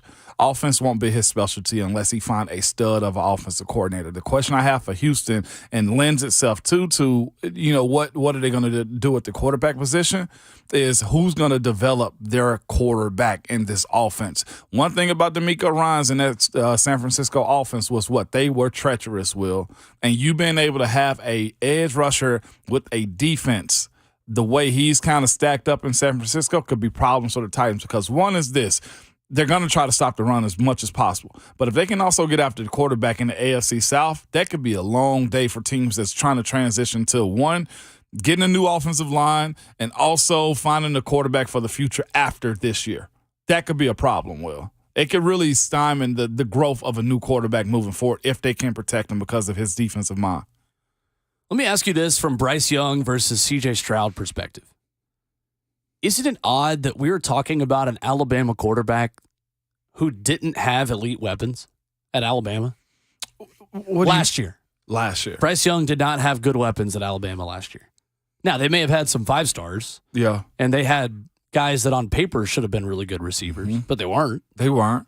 Definitely ain't the year before. C.J. Stroud, though, on the other side, C.J. Stroud had a bunch of NFL players playing with him. So you're saying he's almost boom or bust to you at this point? I wouldn't say he's boom done or there. bust. That's not what I'm saying at all. I'm saying that C.J. Stroud had more help than Bryce Young did. Yeah, he did. A lot more help. But the overall team, though, of both of them, I think they stack up regardless. I like offensive weapons. Seeing what Bryce Young did this past year, the way he extended plays and made them win, I think is far more superior than anything that C.J. Stroud did at Ohio State. I do think that. But I'll tell you this, hands down, pound for pound, best thrower, best quarterback is Bryce by a long shot. And I don't think anybody's close. And to your point, too, about what's his name? Anthony Richardson coming into town today. It don't move me as much still, though. I just think it's information. It's intel at this point. Sure. as far as the Titans bringing. You're talking in about the Anthony fact that the Richardson. Titans are meeting with him. Yeah, Right?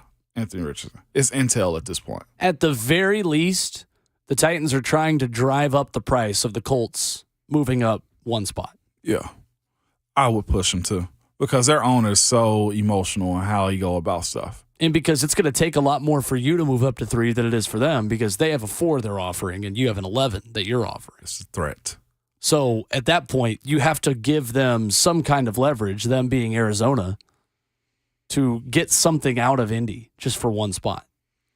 You've got to create a market for Anthony Richardson. That way, Indy's got to pay a more premium price in that market to go up one spot to get him. I will say this. Sam Monson's comments last week about Anthony Richardson working in this offense, it made a lot of sense, though, Will. It did. So them getting him in town right now, what if they fall in love? That's like the real question that you have. Like, what if they actually fall in love? Do dinner last night, have meetings, do film and everything, and he proves that he can fit the mold of the Titans. Despite the line being what it is, despite needing wide receivers, you get an extra weapon and a quarterback by having him willingly wanting to run the ball too. I think at this point, it's more about Richardson falling in love with the Titans. Because if I'm Anthony Richardson and I'm looking at all of the possible landing spots, why would an offense built around you as a runner and an athlete not be the most attractive? Would you rather go to Indy and throw the ball behind a really bad offensive line, or would you rather be here and be behind a not great offensive line as well, but you could run the football a little bit more and you can be your best self as an athlete? It's catered to him. I think Richardson's best fit is here in Tennessee. That doesn't mean the Titans need to go get him, because best fit for the Titans, you have to include the draft capital it would take to move up to get him. And so he may not be the best fit for the Titans, but from his perspective, I think the Titans are the most attractive destination for Anthony Richardson. Okay, what's the scenario of him slipping then? I guess that's the next question. CJ and Bryce gone, right? So who has to be the third pick for him to slide down at this point? Who has to be the third pick for him to slide down? Third and fourth pick, I guess, is what I'm saying. He's not getting past Indy at 4. There's no way. Levis is the one that falls this year? Like, that's the next question. I don't know if Levis is getting past Indy. Let's throw Hendon in that, too. I know. Like, that's the question. What it takes to get a guy like him without giving up so much. Well, Hendon's not going before Richardson. No. Okay. I agree. All right. Well, I want to talk about this afterwards. Okay. Yeah. 615-737-1045. We'll dive more into the quarterback discussion coming up. It's Ramon, Kayla, and Will, 1045 The Zone.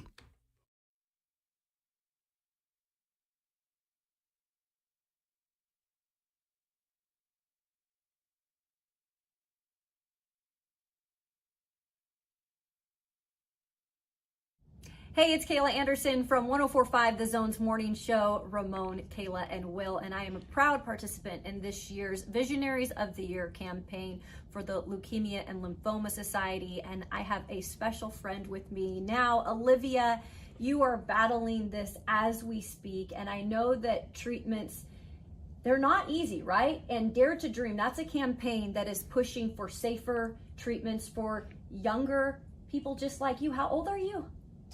10 years old, and it's not easy going through this. Can you talk about what it's been like? It's been just really hard with all the needles, treatment, medicine, all that.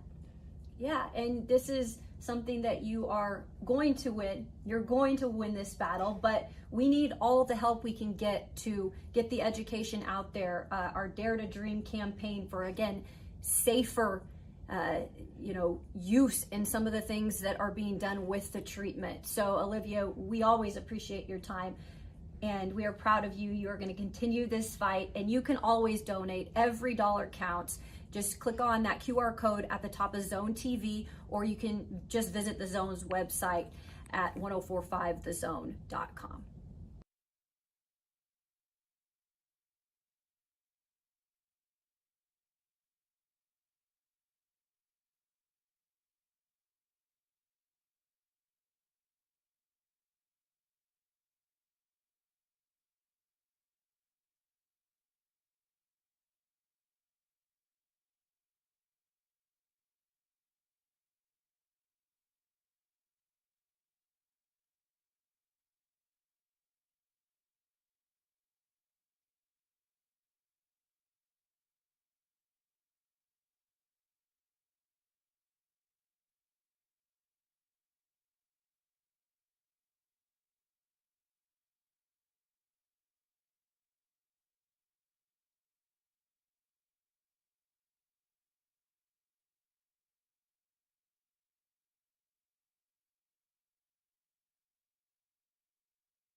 Vols fans, 104.5 The Zone will be broadcasting live with 3HL from the Big Orange Caravan as it visits Nashville coming up Wednesday at Nissan Stadium.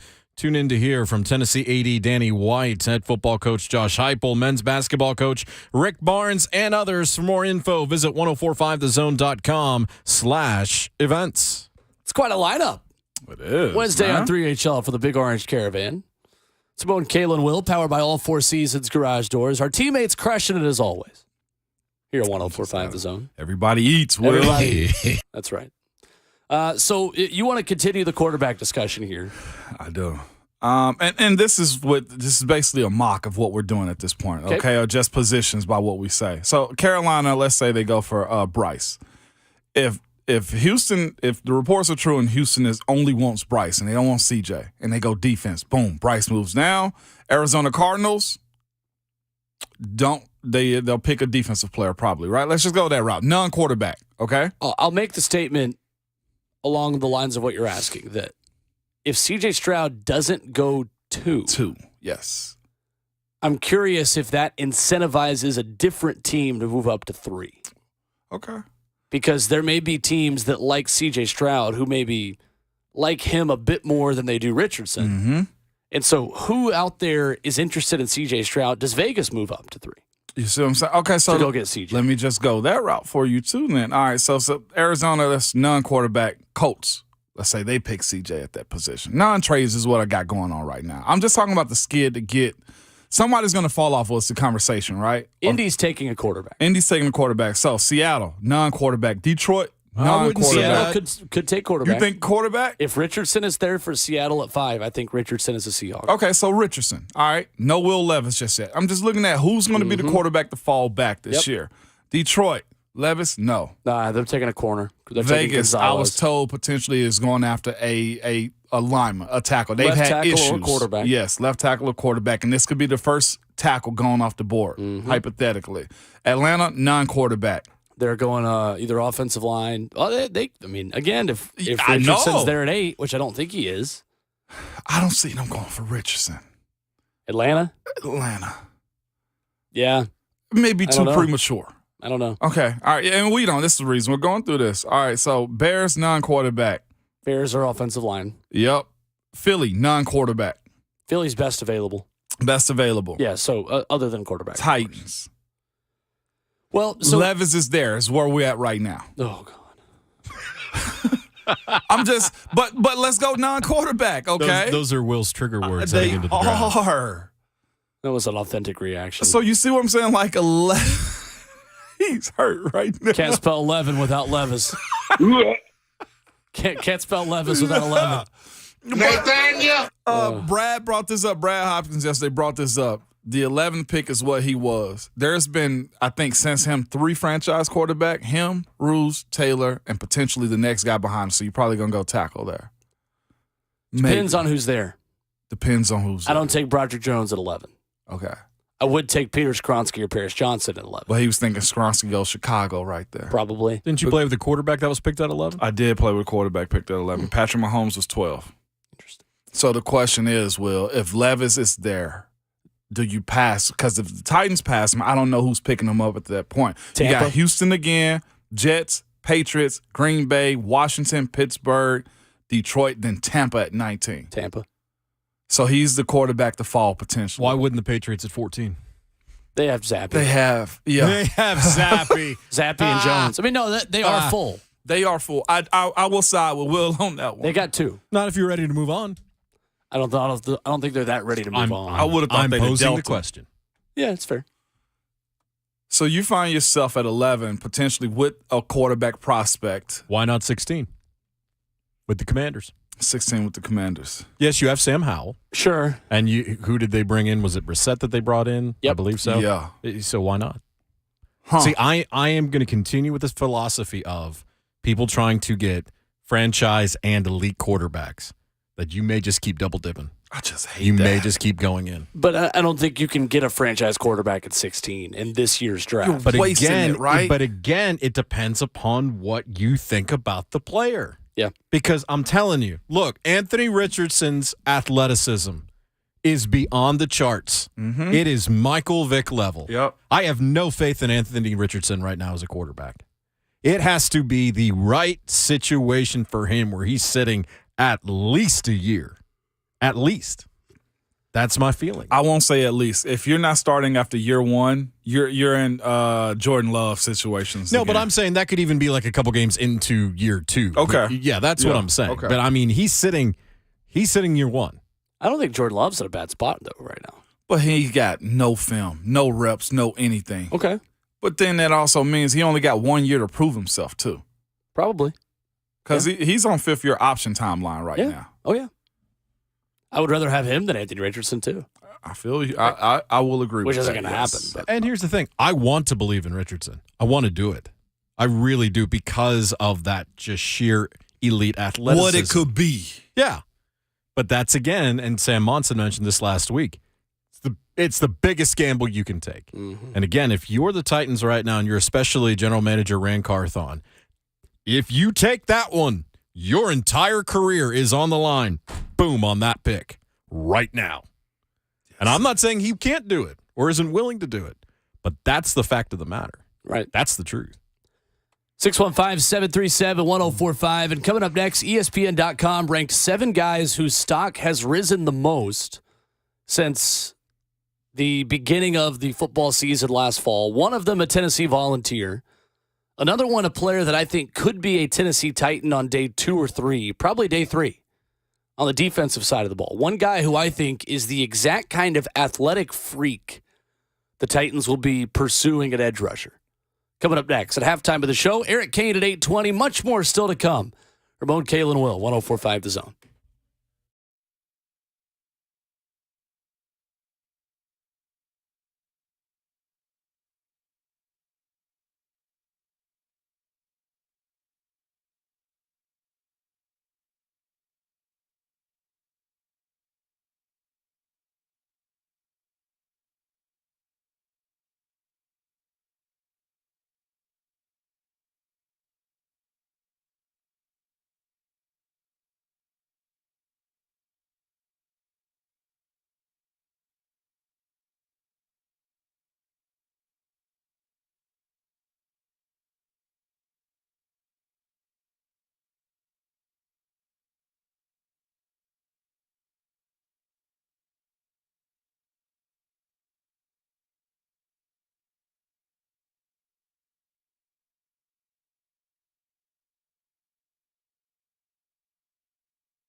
8:02. Good morning. I'm Jonathan Schaefer from the Superbook.com sports desk. Over 58,000 were in attendance at Nissan Stadium for Saturday's orange and white game, the sixth largest crowd for a Tennessee spring game. White defeated orange 17-14. JT Carver, 40-yard field goal in the final minutes for the win. Nico Iamaleava finished 8 of 16, 112 yards. Joe Milton, 9 of 13 for 79 yards. Redshirt junior Gaston Moore finished 8 of 11 for 94 yards and a pair of touchdown passes. College baseball, the Base Vols swept in their weekend series against Arkansas, dropping Sunday's game 7-2. The Vandy boys captured their weekend series against South Carolina, winning the final two games of the three-game set, including a 6-4 Sunday victory. Vols and Doors will face off this weekend in Knoxville. Braves defeated the Royals 5-4. Atlanta now 12-4. They've won 6 straight. Lakers defeated the Grizz in the NBA playoffs, game 1 of their series yesterday, 128-112. Lakers lead the series 1-0. Ja Morant was injured his hand in the game. His status questionable for game 2. For all your foundation repair and waterproofing needs, visit USSTN.com. Breaking news at once on your home for the Titans and the Vols. This is 104.5 The Zone.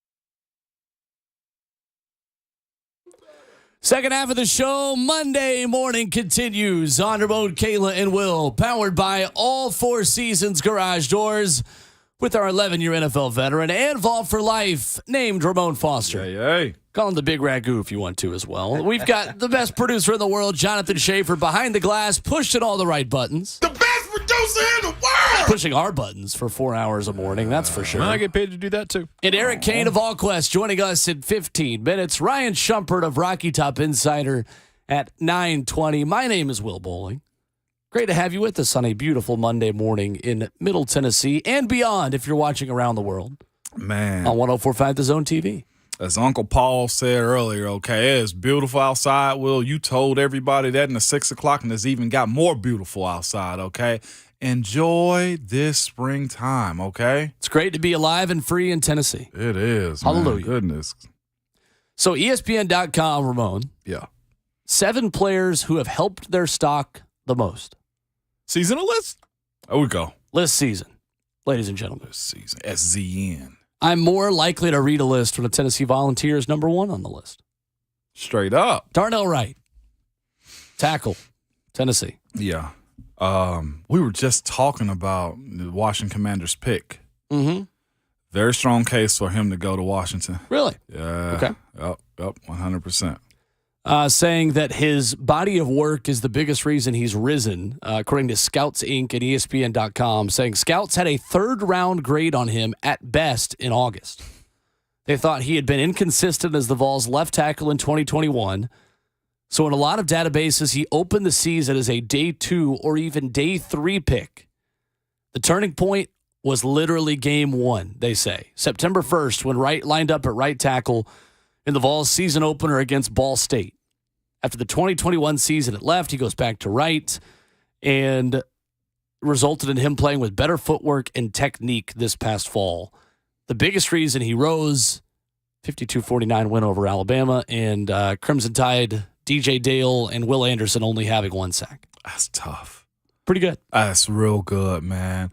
And if you look at him, I've heard some podcasts as of late that kind of label him as the best tackle in the SEC coming out this year. He is. And I know Broderick has the higher, whatever you can project him. But as far as overall play this year, and this is what NFL teams are going to tell him wherever he goes, you showed us.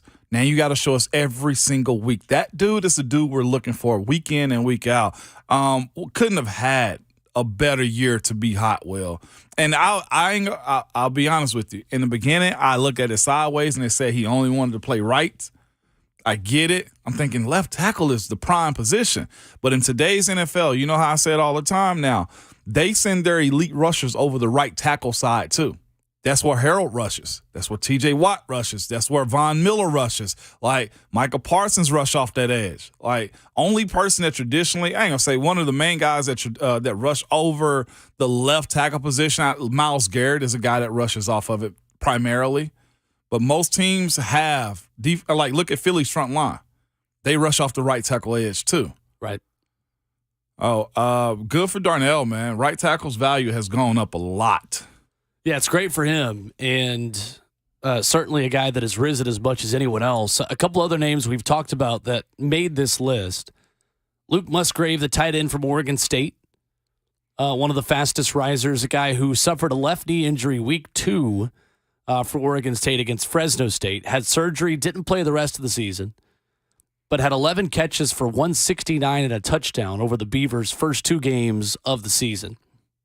6 feet, 5 7/8 inches, 253 pounds. He ran a 4.61. Whew. It's moving. That is why he rose. Yeah. This guy rose. We talked about the body of work from Darnell. Luke Musgrave performed well at the Underwear Olympics, known as the NFL Combine, and he rose because of that. I'll give him this, though. At a position like tight end, seeing that speed is very attractive. Absolutely. Very attractive. Another guy that's interesting on this list that I did not expect to read, Stetson Bennett, listed as one of the big risers. Hold up. You talking about he played defensive line or something? Stetson Bennett is a quarterback. Yeah, 5'11", 192. I don't know if he's going to play defensive line.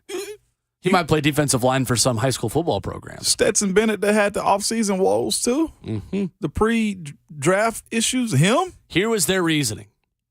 ESPN.com. He was arrested on January 29th on charges of public intoxication and bypassed the All-Star games, sometimes considered a no-no for quarterbacks intent on showing evaluators they want to compete. But Bennett did strong work at the Combine and the Bulldogs Pro Day, and his interviews with coaches are considered favorable. Now, I don't know what I'm missing here. I don't know why. What is it about? Why are we hearing his interviews are favorable and we're not hearing much about Jalen Carter? I know. His teammate who had some other questionable off-the-field issues. Why does Stetson Bennett get to pass? At 5'11", 192. Quarterback draft, the only thing I can think of. Yeah. I can think of other stuff too, but quarterback. The thing is, with the premise of this whole thing is that his stock has risen, but risen from where? What's the starting point in terms of his stock? Right. Pitts. Starting point of this is January 29th when he was arrested. That's what I was thinking. He's risen since then. But even still, I still red flag that Will as a guy that's got some issues and also undersized. But to your point, rising from a 7th rounder to a 5th, okay, I'll give you that. So there is one late day 2, early day 3 prospect who fascinates me for the Tennessee Titans. Edge rusher out of Louisville, Yasir Abdullah, is a fascinating prospect for me, and he is on this list for ESPN.com of players whose stock have risen the most over the last couple of months. So it varies from team to team, they say, how far he's climbed boards. A multiple round jump from the heart of the 2022 season for some in the league. Many believing that he was late day 2. Now, many saying he could be 2nd or 3rd round now, and just day 2 in general. Said he's the classic case of a player getting plenty of attention throughout the season who does something astonishing at the Senior Bowl or the Combine to force scouts to reconsider. 6 foot, 237, 4.47 40-yard dash at the NFL Combine. Combine and Pro Day workouts further bolstered a resume that includes 23.5 sacks and 43 tackles for loss at Louisville. One AFC general manager quoted by ESPN.com is saying, on one hand, too small, and on the other, I watch him get off the ball with upper body power, and I'm like, let's coach that up. Too much speed to dismiss. That's what I was thinking. Mike Vrabel, come on down. What's interesting about him, too, I'm looking at his measurables, Will. He's got elite arm length, too. His arm span is 79.1 inch. That puts him in the 90th percentile on that one, too. And just to that point about the explosion, geez, he's up there, Will. Vertical, 36.5. This kid is a stud, 4.47. So what are you getting out of him? You're getting a Dwight Freeney size type guy off the edge, James Harrison-esque type of production as far as like getting to the quarterback. You're getting 4.47 for an edge. Off the edge. And to me, with the amount of times the Titans, much to our pain and suffering, take edge rushers and put them in coverage on third down. Yeah. You get a 4.47 guy. That guy can probably hang up in coverage a little bit too, and is athletic enough to be a versatile piece on your defense. You know, another port that you get to, I was actually around Thomas Davis this weekend. His kids are getting recruited by UT also. And it was very interesting to him. He was talking to Alante Taylor, who was around. He was just like, never be too big to play special teams. Like, for a guy like Abdullah that you speak of, like, think about the train wreck that he could be on special teams to get more trust into the defensive side of the ball. You also get that. Like, a dude at size running the 4-4 down the field, first, let's just call that his impact on special teams. That's big time. He ran the same time as Jalen Hyatt. Yee. Don't say that. Almost. Yeah, I know. 4.4 and 4.47. Jeez. He's faster than Cedric Tillman. Can you imagine being that fast, like speed-wise? I mean, I can't over like a 5K, but not 5 no go. 40 yards. Yeah, that was me right there. That's 5. Can you imagine running the 40 just breezing at a 4.4? The thing is, I don't know if the guys that fast realize how fast they are. They might think they're slow, huh? Because you don't think you're that fast until you've put on 20 pounds 10 years later, and you're like, dang, I used to be kind of quick. I said that when I was like 10. Which I'm going to go ahead and raise my hand and say I can kind of relate to that a little bit. Same. Like, you never feel like you're fast. You're focused on getting a couple more tenths. We're distance guys, Will. We? Who's we? You're not a speed or distance guy. You are not a speed guy. You just said that. I'm not disputing that. Why are you saying you're a distance guy? Because I'm not fast. I'm more of a distance guy. I play the long game in this thing, So Will. that distance is like, what, 5 yards? Hey, 50 yards and 40. Hey, hear me out. Stamina is legit around here. 80 Okay, yards chasing somebody after a pick. Like, what are we talking about? Come on, man. I did get a tackle on interception though. I did hawk a guy down. It was in Washington. I don't know who it was, but I ended up like tackling. Boy, let me tell you, I fell on them so hard. They ain't gonna feel this one, okay? You hear that? What I felt. That's what she said. Coming up next, Eric Cain of Volquest.com will join us. We'll get his thoughts on the orange and white game, and Cam Seldon, who made himself a potential candidate to be a household name this season for Tennessee. How meaningful was Cam Seldon Saturday in the orange and white game? Eric Cain joins us next as Hour 3 continues on Ramon, Kayla, and Will, 104.5 The Zone.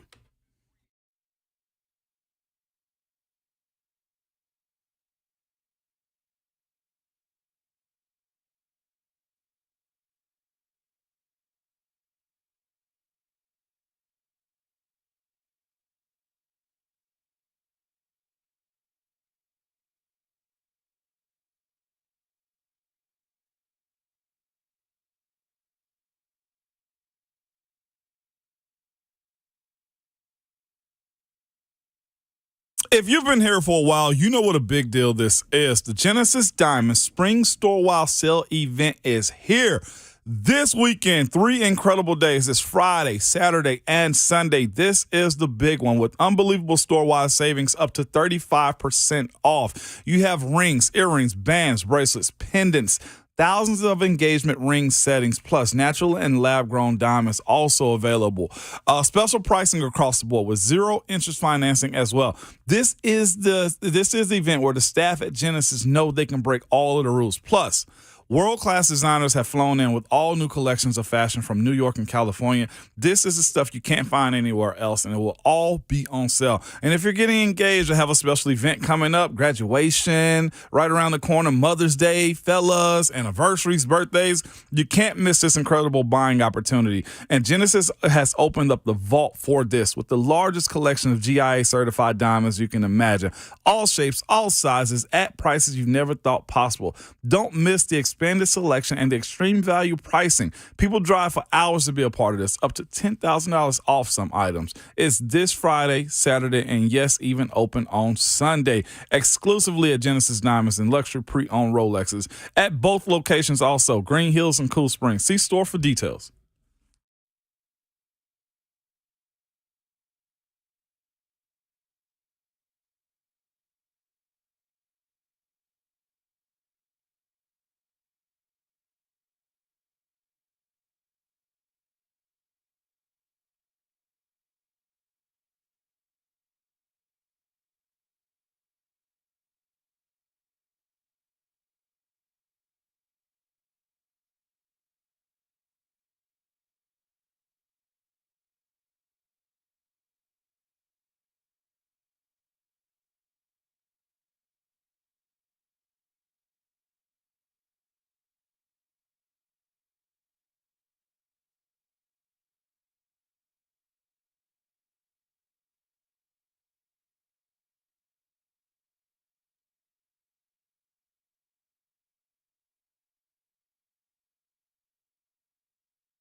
Hour number 3 of Ramon, Kayla, and Will is powered by All Four Seasons Garage Doors in Nashville.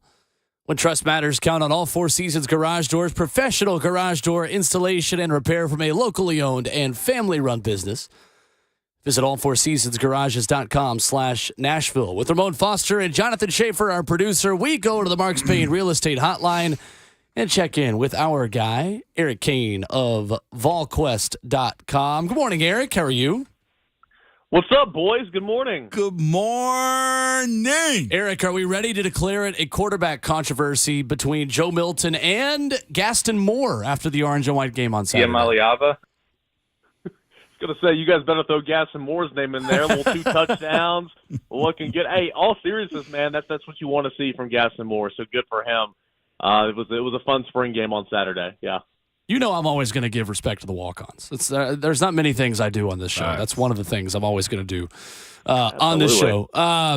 Eric, Cam Selden, the guy that we keep talking about who really impressed on Saturday for Tennessee, I know he was kind of sold in the recruitment process as a Deebo Samuel kind of playmaker for the Vols. How much playing time do you expect this guy to get as a freshman? Yeah, we'll have to see. It's a good question. He saw more action in the passing game on Saturday than I would have ever envisioned.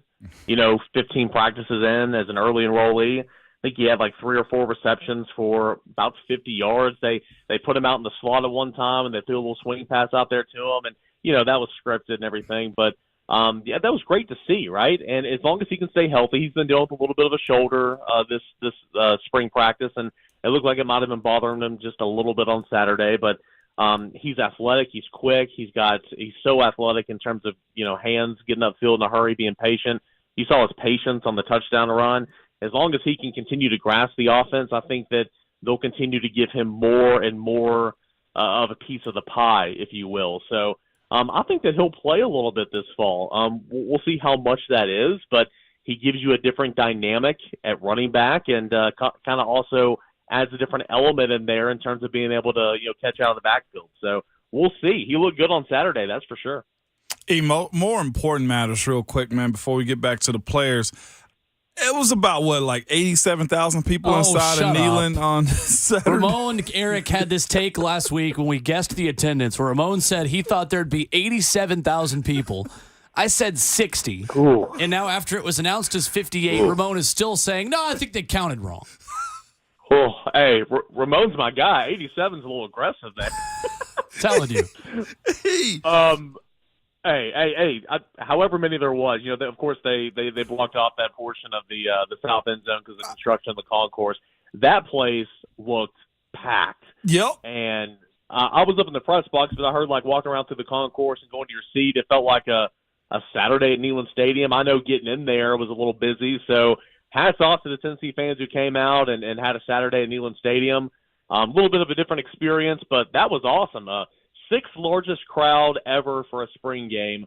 I think it says a lot about this fan base and how they're just, excited and hungry for another winning season. No doubt about it, 87,000. Oh, my gosh. That's neither here nor there, okay? With that being said, the jolt of these freshmen coming in right now, you just said Cam Selden a second ago. All we've heard also this year has been about Arion Carter, too, man. It seems like those two dudes have been the front runners of just unsuspecting freshmen making waves. How good have they been, E? Yeah, man, they've been good. They've been really mature. I think that they've been better than expected at this point in their tenure, right? I mean, we're talking 15 spring practices in. Arion Carter was here for a couple of the bowl practices, but, more or less, I mean, they were just acting as scout team players, so I don't really count those. But Arion Carter just comes in and he picks up, the defense so quickly, and it's just a guy. And you sit there and you watch him when you're at practice for the few minutes that we're there, and just go through drills, individuals, run reads, run fits, bag drills, ball drills, all those types of stuff that they do during individual work. And he's just so smooth, and he looks like a veteran, to be completely honest. And then throw him in there in those team drills, and on the second day of practice, he picks off Joe Milton. I thought that was huge. And then seeing them there on Saturday, getting a taste with the second team there. So I think he'll just continue to get better and grow. I think that he is a guy that you will see in the rotation this fall. Now, are we talking 20, 25 snaps a game? I don't know. maybe he'll be that fourth option there. But that room for Ryan John Marie is so much deeper now than it's ever been. And you feel really, really good about having guys like Arian Carter there at your disposal to plug in there for different packages or just to go, get a breather for the starter. So he's been really impressive, as has Cam Selton, like I mentioned. Also inside of that room is a kid from the state, man, Elijah Herring. What has his development been like? Also to the point to where he may be looked to play a role this year. Like you said, not sure of a starter, but he's really made some strides from what I've heard from folks around the program there in Tennessee. Yeah, I like Elijah. I mean, we go back to a couple of years ago whenever he was Josh Heupel's first commit. And, I'm be honest with you. I mean, at the time, whenever they took him, I'm like, okay, well, we all know who his brother is, right? Number one player in the state. I'm like, that's probably smart. And then, you build that class, and then you get here in the fall, and they love Elijah. And he's continued to grow, and he had a role in the defense last year. Mm-hmm. And I think it was almost just out of necessity that he played some last year because Tennessee didn't have anybody, but it forced him to grow up in a hurry. Now he will 100% be in that rotation. He'll play a lot of snaps for Tennessee, but also because of Arian Carter, because of Jeremiah Thielander, because of some of those other young guys, it's not like he's coasting. I'm not saying that he would have not been working anyway, but, man, he's being pushed for those snaps now. And so that's just the situation you're in, and you love that if you're a defensive coach. But he's continuing to get a better grasp of the defense, becoming more comfortable playing inside the box.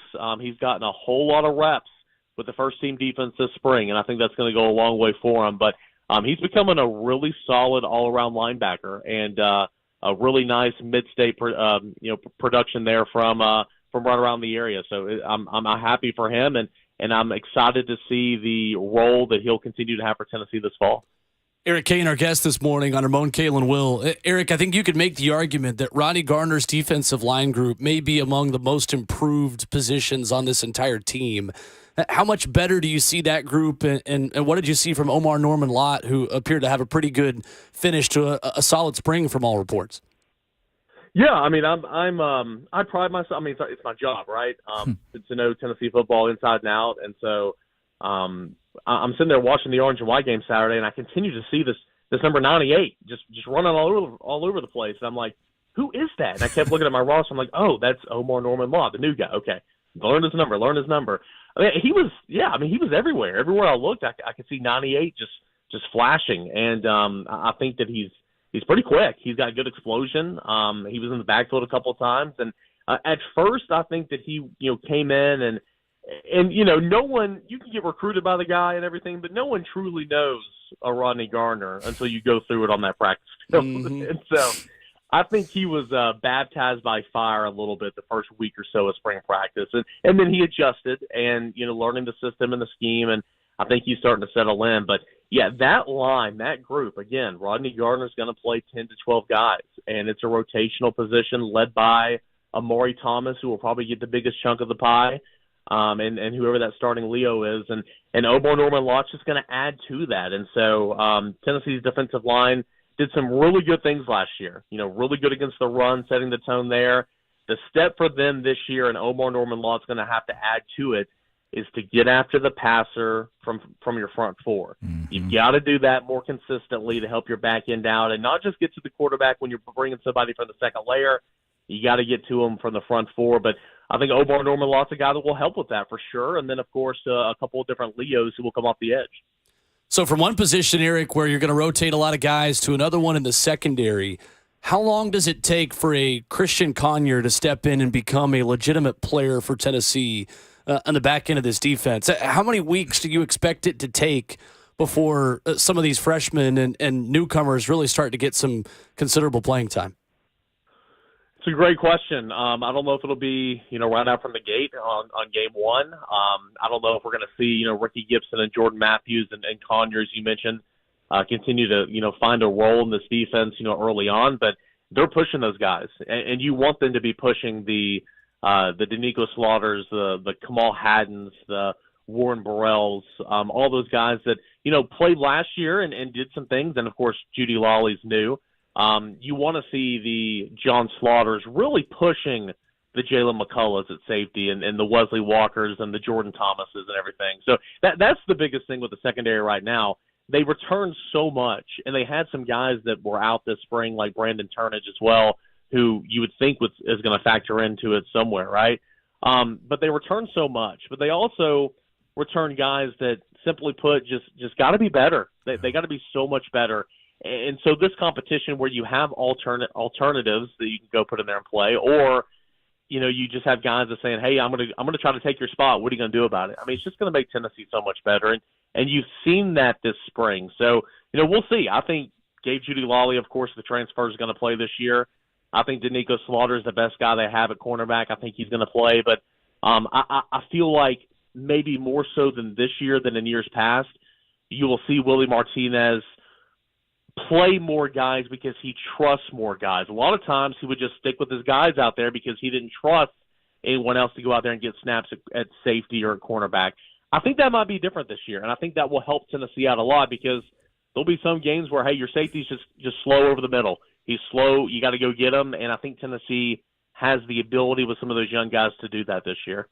On the other side of the ball with the offensive line, man, where are they at is figuring out the next three that are going to have to start, whether it be a transfer like John Campbell Jr., Andre Carrick, Addison Nichols. Like, aside from Cooper, Mays, and Spraggins, they got to find some guys that need to be some dudes up front. How is that shaking out? Yeah, I mean, Ramon, I know you were shaking hands and kissing babies on Saturday. I don't know how much you watched that O-line go play, but over the course of the spring, I do think that they like John Campbell. I think they like him at left tackle, and as long as he continues to produce, I think that he's going to be your left tackle. So it's about finding a right tackle. Jeremiah Crawford and Dane Davis spent time flipping sides from right to left all Saturday. Gerald Mincy, I believe, stayed on that right side, and so those are the three guys who are kind of battling for that right tackle spot. Good news is all three of those guys have played for you, and you kind of know who they are, and they have experience. I guess the bad news is you still got to find a starter. I think just like last year, they want it to be Gerald Mincy. He makes the most sense. He's bigger. He's athletic. He's got a lot of experience. So we'll see if it's Gerald Mincy or Dane Davis or J.J. Crawford who wins that right tackle spot, and knowing one of those guys will back up Campbell on the left. At left guard, you got Spraggins at right guard, Mays at center, Campbell at left tackle. At left guard, that is wide open right now. Okay. I think you leave spring knowing that you have four guys who are going to try to win that spot in fall camp. You got a pair of veterans in Ollie Lane, who was sidelined the last half of spring practice with a minor injury. You got Jackson Lampley. Those two guys have been here. They played a little bit. They know the system. You have Andre Carrick, who is still getting his feet wet coming over from Texas. And then you have Addison Nichols, who played a lot of guard in the spring game on Saturday, but spent the majority of a spring proving that he could be the backup center to Cooper Mays, and I think he did that. But I think he'll absolutely, kind of be in that role of terms of pushing to see who could start at left guard. It's kind of wide open right now, and you wish it had a little bit more clarity, but that's going to be one of the biggest storylines going into fall camp. Who is your starting left guard, along with who steps up and takes that right tackle spot? But at least at right tackle, the direction. Left guard, it kind of feels like it's still wide open. Yeah, it does. It seemed like an emerging playmaker for this team, and Will brought him up last week, if I'm not mistaken, man. Chaz Nimrod. You see this kid making plays down the line for this Vols offense moving forward? Yeah, he's a guy that Tennessee really liked last year in fall camp, and he was not heavily recruited. I believe it was Cody Burns, a former Tennessee wide receiver coach, that saw him and signed him, and so credit him for that find, because I think that's a guy that can play in this league. They liked him a lot in camp last year, and he had a little bit of an injury, I think, kind of halted his development some, but Tennessee does not have many scholarship wide receivers. You saw it on Saturday. They only had three out there with their top four guys who were out. I think he's a guy that, can come in and can be a Ramel Keaton-type backup if needed. Can come in there and knows what to do and goes in there and makes some plays, and then maybe you can see a role from him continue to grow. But he's quick. He has good hand-eye coordination. He's got soft hands. He did a couple of things on Saturday, but he had a pretty good spring as well. And, he and Caleb Webb both, opportunities were there this spring, and I think for the most part they took advantage. Real quick, I know the portal opened up again on Saturday. Any moves to be made? Any Vols you think could potentially be leaving also? Yeah, I don't think there'll be a lot of Tennessee players that will enter the portal, but I do think that there'll be a couple, right? I mean, you just got done with spring practice. You leave the spring kind of knowing where you are in the pecking order. I can't imagine, Ramon, that there's not going to be a guy in the secondary that's like, man, can I not get to the field quicker somewhere else? Yeah. So I would look for a guy in the secondary, maybe a guy on the defensive front. Someone asked last week, would you put the over-under at 4.5 of balls entering the portal? I would say it's under, but I do think that there'll be, a guy or two, maybe three that'll jump in. As far as Tennessee getting a guy from the portal, I don't know. I really don't know right now. Maybe it'll just be who becomes available. Do they have multiple years? Does it make sense? There's not an immediate need right now, but if one makes sense and there's some interest there, then I could see Tennessee bringing in maybe one guy. But all that's kind of TBD right now. We'll see. But I do expect a couple of Vols to enter the portal from spring practice. Gotcha. Eric Cain, our guest this morning on Ramon, Kayla, and Will. Eric, we appreciate you opening up for the kid Ryan Schumpert in hour 4. Just really nice of you. Hey, that kid is going to be a star. It is my part just to open up for the Ryan Schumpert. I'm happy to do it. Eric, thanks so much, man. Thanks, E. Appreciate it, guys. Thank you. Yes, sir. There's Eric Cain with us this morning. And coming up next, some news from NFL Media's Tom Pelissero on one player taking his final pre-draft visit tonight to the Tennessee Titans, in addition to Anthony Richardson today. More on that coming up next. It's Ramon, Kayla, and Will, 104.5 The Zone.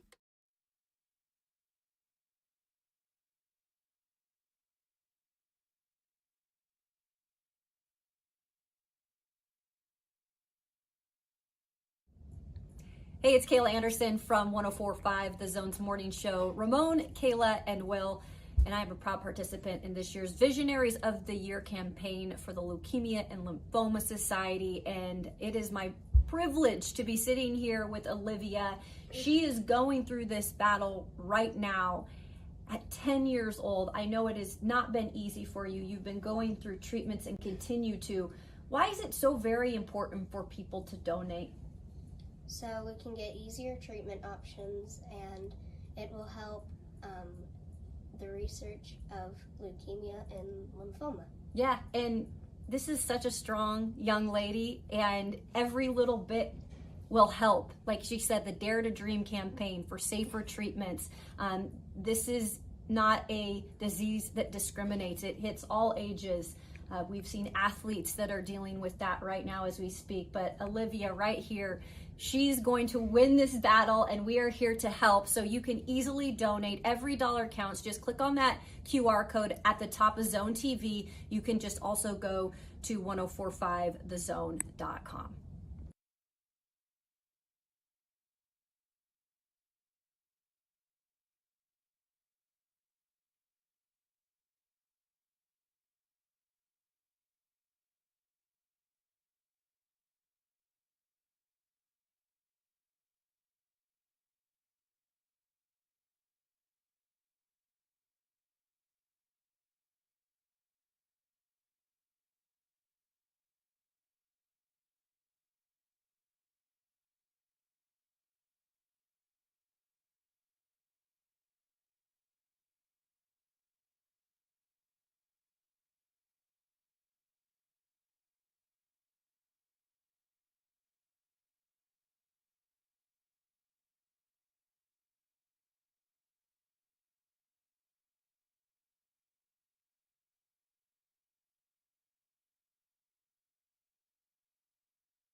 Join 104.5 The Zone's Ramon, Kayla, and Will, and I never get mentioned, as they broadcast live from 8th and Roast coming up Friday to help raise money for LLS in the fight against blood cancer. Stop by and purchase a coffee, and a portion of the proceeds will go directly to Leukemia and Lymphoma Society. For more details, 1045thezone.com. 8th and Roast, Friday morning.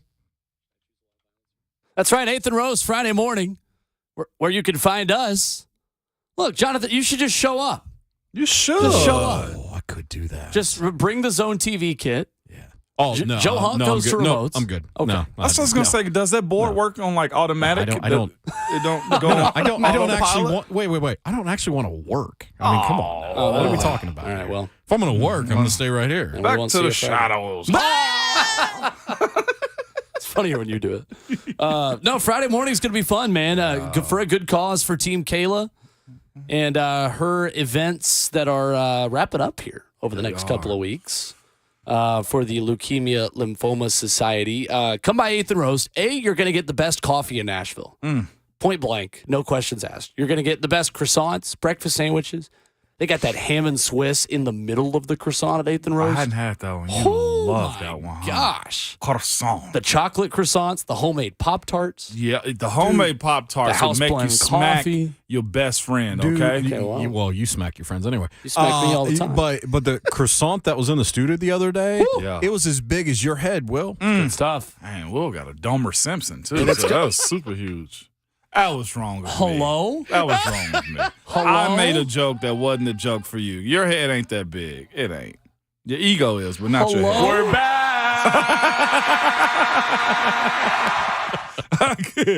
Okay. Why are you the way that you are? I got a lot of answers. Ramon to the shadows.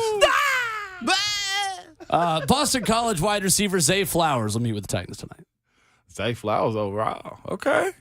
Flowers are in bloom today in Nashville. They are in bloom right now. You sent anybody any flowers lately? Your mom? No? Nobody? And Mother's Day is coming up. Sent flowers to my parents for their anniversary and Valentine's Day. Did that. I said Mother's Day is coming up. Ramon grabbed his phone and goes, look at that date. Hey, for real. Hey, let's be real about that. No. Look, this is a public service announcement to guys everywhere. I'm one of those people that you're like, when someone says Mother's Day is coming up, I'm like, Moan, I got to do it right now. Right now. Or I may not remember until it's already passed. The week of, and then I got to pay for extra shipping and stuff. And it's just a scrambled. Now Will grabs his phone. He's like, okay, let me get on top of this then. It's May 14th. Yeah, May 14th, fellas. You are within a month, gentlemen. Oh, we're under a month at this point. That's right, within a month. Is that what? Within means under. Okay. Under a time period. All right, gotcha. English. Today on 104.5. Well, you say that. Dude, that UT transcript, man. No, that's two things this morning. That within a month, and also the Florida Panthers.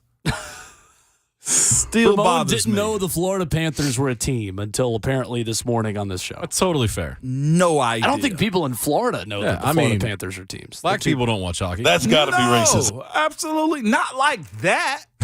Wait a minute. What do you mean? Not like I'm out. that. What do you mean, Because people? I know some people. I know some black people that watch like Seinfeld. I didn't watch it like that. I know some black people that watch Friends. I watched Living Single. Okay, like not like that. Like me, there's a portion of the population that may have watched it, but like we don't watch it like that. Okay, like hockey, man. You watch, man, not like that, but like I watch it. You know, like that's the answer. That's fair to say.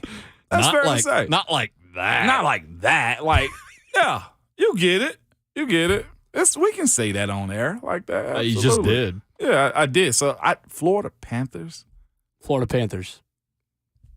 Couldn't tell you. Not to be confused with the Michigan Panthers of the I USFL. couldn't even tell you what city they're in. Did the USFL restart this weekend? They did. I think I was flipping through the channels and saw USFL. Well, I was flipping through that and then grass growing, and then I was also watching a video of the Sahara Desert, and they were each more entertaining than watching the USFL. Was Buck on a camel in the Sahara? That's got to be racist. By the way, Buck's actually been on a camel in Egypt, okay? And he's actually turned 40 a couple weeks ago. 615-737-1045 is our number. That's not true. If you want to jump in. A pack of American men, Eliud Kipchoge, 14-17 through 5K at the Boston Marathon. What was that all about? What was that update? What? You just started saying names I just here. wanted to throw a Boston Marathon update in there. All I heard was Icky Bop. I'm like, what's going on? Eliud Kipchoge leads at 14:17 at 5 kilometers. Okay, fair. That's a 4:37 miles. We don't do, by the way. We don't 4 do minutes and kilometers in 37 this country. seconds. Seconds. But then they're going to do 26.2. It's basically a sprint in my life, okay? What are you that's a sprint talking for about? like 99.9999999% of people. 4 minute, 37 second mile. People shave. don't understand how fast marathoners are. What was your 40, by the way? My 40? For real. My fastest 40 I ever ran in my life was like a 4.9. I was going to say 4.9. Yeah. And then in college, I was running like 5. I mean, look, 1 to we like to 5.4. joke around about it. Dude, you are an elite athlete. Yeah, I mean, let's be real about this. Yeah, I mean, of course. That's the reason I don't push back on it. I was like, okay, just test me then. Just try me. Take the surprise out your voice. Yeah, I mean, Take the surprise out your put voice. these mitts on you real quick. We'll see how elite it is. That is my favorite drop we have on this show. Take the surprise out your voice. See? Seriously, anytime Well, I've Kawhi even Leonard bumped laughed for a into Ramon, I feel like I've been catapulted into a wall. I'm like, Oh, man. Well, RJ found it out last so week, now? too. We were playing around. He always wants to test me real quick. And, of course, I was like, okay, I'm going to get you. I'm going to get you. You better stop. And I finally grabbed him real quick. We knocked over, like, the ice machine in the house and everything. hey, let me tell Keisha's you, like, what are you doing? I'm like, Keisha, it's just water. my old man turned 78 today. Yeah. Today's Happy his birthday. birthday, Pops. Gonna call Pops after the show today. Love it. Sometime during the day today. A guy with 2 bum shoulders, double bypass, screwed up joints all over the place, 78 years old, and moan, still ain't gonna try him. Nope. Put them paws on him real quick. I've been taller than my dad since high school, yet he still says I'm just always standing on a hill and he's on the downside of the hill. Yeah, you've been taller He's like, than no, Pops you. for a while. He's like, you're never taller than your dad. I'm like, well, he goes, no, you're never taller than your father. My old man, farm strong Vietnam vet. Yeah, 4:35 third mile. They're on pace for a 2 hour and 28-second marathon in Boston. Go to break. All the running people I follow. What are you talking about? You forget this is the world I still live in. I'm so going to break if you don't. Doing move 10 on. relays next weekend. Congratulations. That's what we're bro. doing. Proud of you. It's my side hustle. Some might say this is. I'm just kidding. I'm not going to make that joke. 615-737-1045. Didn't even go there. Hour 4 next. 1045 the Zone.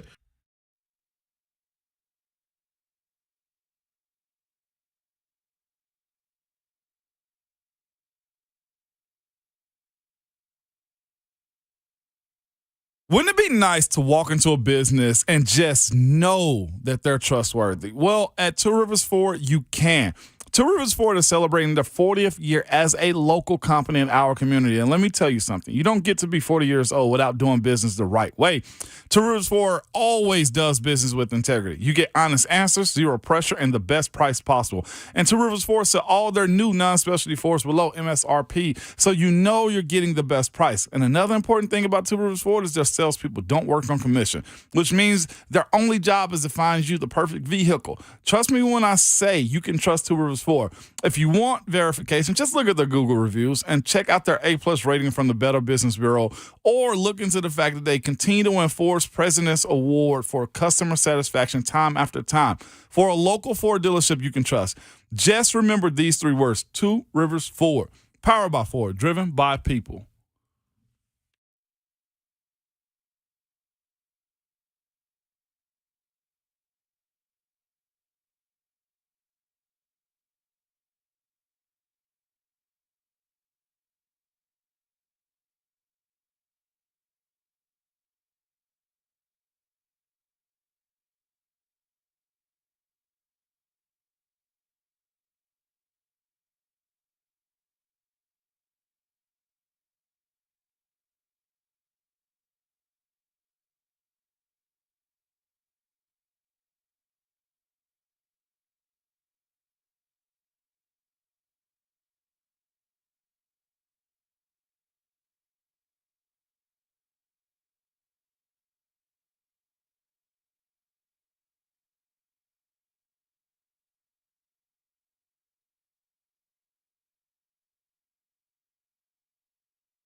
9:01. Good morning. I'm Jonathan Schaefer from the Superbook.com sports desk. Over 58,000 were in Neyland Stadium for Saturday's orange and white game, the sixth largest crowd for a Tennessee spring game. White defeated orange 17-14. JT Carver, 40-yard field goal in the final minutes. Nico Iamaleava finished 8 of 16 for 112 yards. Joe Milton, 9 of 13, 79 yards. Redshirt junior Gaston Moore, 8 of 11, 94 yards, a pair of touchdown passes. College baseball, the Base Vols swept in their weekend series against Arkansas, dropping Sunday's game 7-2. The Vandy boys captured their weekend series against South Carolina, winning the final 2 games of the 3-game set, including a 6-4 Sunday victory. Vols and Doors will face off this weekend in Knoxville. And Major League Baseball, the Braves defeated the Royals 5-4. 1-0 to Ozzie. He hits one deep to right field. Pressing back towards the wall. Ozzie can crush a baseball, and he came here to prove it. Put that right into the Royals bullpen.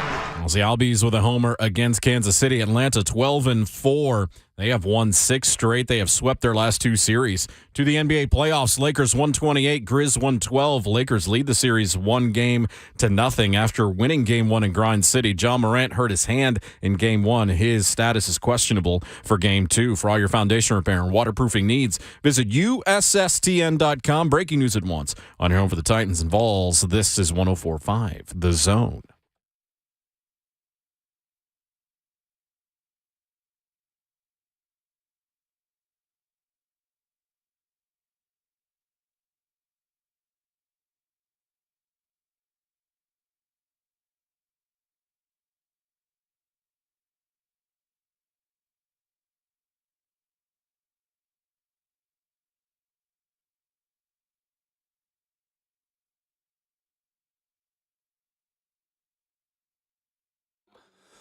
Fourth and final hour of the show, Monday morning edition, continues on Ramon, Kayla, and Will, powered by All Four Seasons Garage Doors. Coming up, Ryan Schumpert of Rocky Top Insider recaps a busy weekend in Knoxville. He was in Fayetteville for a not-so-great weekend for Tennessee baseball. Meanwhile, we're having a great Monday because it's a good morning to have a good morning here in beautiful Music City, USA, alongside Fall for Life, Pittsburgh Steeler for life, menace to society in good ways only, Ramon Foster. Who the hell are you?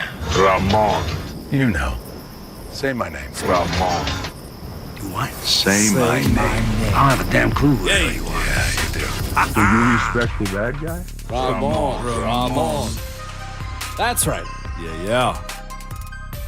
Jonathan Schaefer, the best producer in the world, somehow not kicking me off air, even though I'm pivoting to distance running this morning. The best producer in the world! Oh, the world, Craig. The world. Here for 23-12 at 5 miles. That's crazy. Well, it's ridiculous. That's I'm not going to tell you what my 5-mile PR was in college. Really? You will, bowling. Thank you so much. I gotta know. Yeah, that's right. We shouldn't be talking about this. Now I gotta Once it know. comes to Come me. on. 5 too slow. Actually, I honestly don't remember. Was it 5 too slow? It was really bad. Oh. It's like 27 minutes for an 8K. Meow. 27 minutes for 8K? It's like right at 5 miles. That's not bad. It's terrible. It was not good. By the way, speaking of terrible, too, Shafe, and your updates, man. The one today, the last one you just had, all of them, the rest of them were great, except for this one. Why'd you have to put an emphasis? You said Vandy boys? No. That's besides the fact. I know where you're going. Go ahead. Why'd you have to say it the way you did? And you know where I'm headed. Why'd you have to say 58,000? Like, why'd you have to go that route? I didn't really put any extra emphasis on that. I didn't. I mean, if you want to make that up and tell yourself that, go ahead. I mean, I didn't. Yes. I mentioned it in every update. Yeah. Glad to see you started listening. Why do you hurt me the way you hurt me, Shay? You knew it was close to 87,000 this past weekend. That's cool. Wow. 58,000 people in Tennessee. Sixth largest game. I'll put emphasis on it. Hey, sixth largest game. That's nothing to fool around about, okay? That's a big deal. And I think 4 of the games that had more attendance were free. Yeah. This one was not free. So where's the money going to that for $5 a head going into the game? Iamaleava. The university doesn't pay him. Nico Iamaleava. No, I'm such for a real. nut. Where's the money going? It goes Is back it to general the fund? General fund. I don't know if it was some kind of charity or a portion of it, maybe. To build the new hotel, they're going to build the Neyland Stadium Hotel. It's quite wild, everything they're doing over there. It's going to smell like cigarettes, whiskey, and broken dreams in that hotel. I didn't know you were over at the house. What are you talking about? That's the smell of SEC football. Cigarettes, Crown Royal, and broken dreams. Yeah, That sounds like the parking lot of Buc-ee's in Crossville. Yes, it does. No, those are fulfilled dreams. Yeah. That's true. Because once you've had brisket or a kolache, I feel like we talk about Buc-ee's once a week, and I'm really proud of us for that. Can we tell Barrett Sports Media to up our ranking next year because we talk the most about Buc-ee's? Oh, there's no doubt. Okay. Absolutely. Hey, Barrett, if you're listening, go ahead, help your boys out. Yeah. Yeah. And girl. And girl, Yeah. definitely. Of course. Kayla's not here. All Yeah, right, thanks. KK, yeah, now one. The brisket I told you last time, I think it's super sweet. Oh, did you stop on I the way did this not time? stop I don't it, like no. sweet brisket. No. Yeah, I get it because it's barbecued, but put my brisket out plain and let me slather the amount of barbecue sauce I would want. No, on that's it. fair. Yeah. Phrasing? That is fair. That's why you got to go kolache, man. Kolache. Nah, you know what? I'm with Moan. I think the bread's got to go.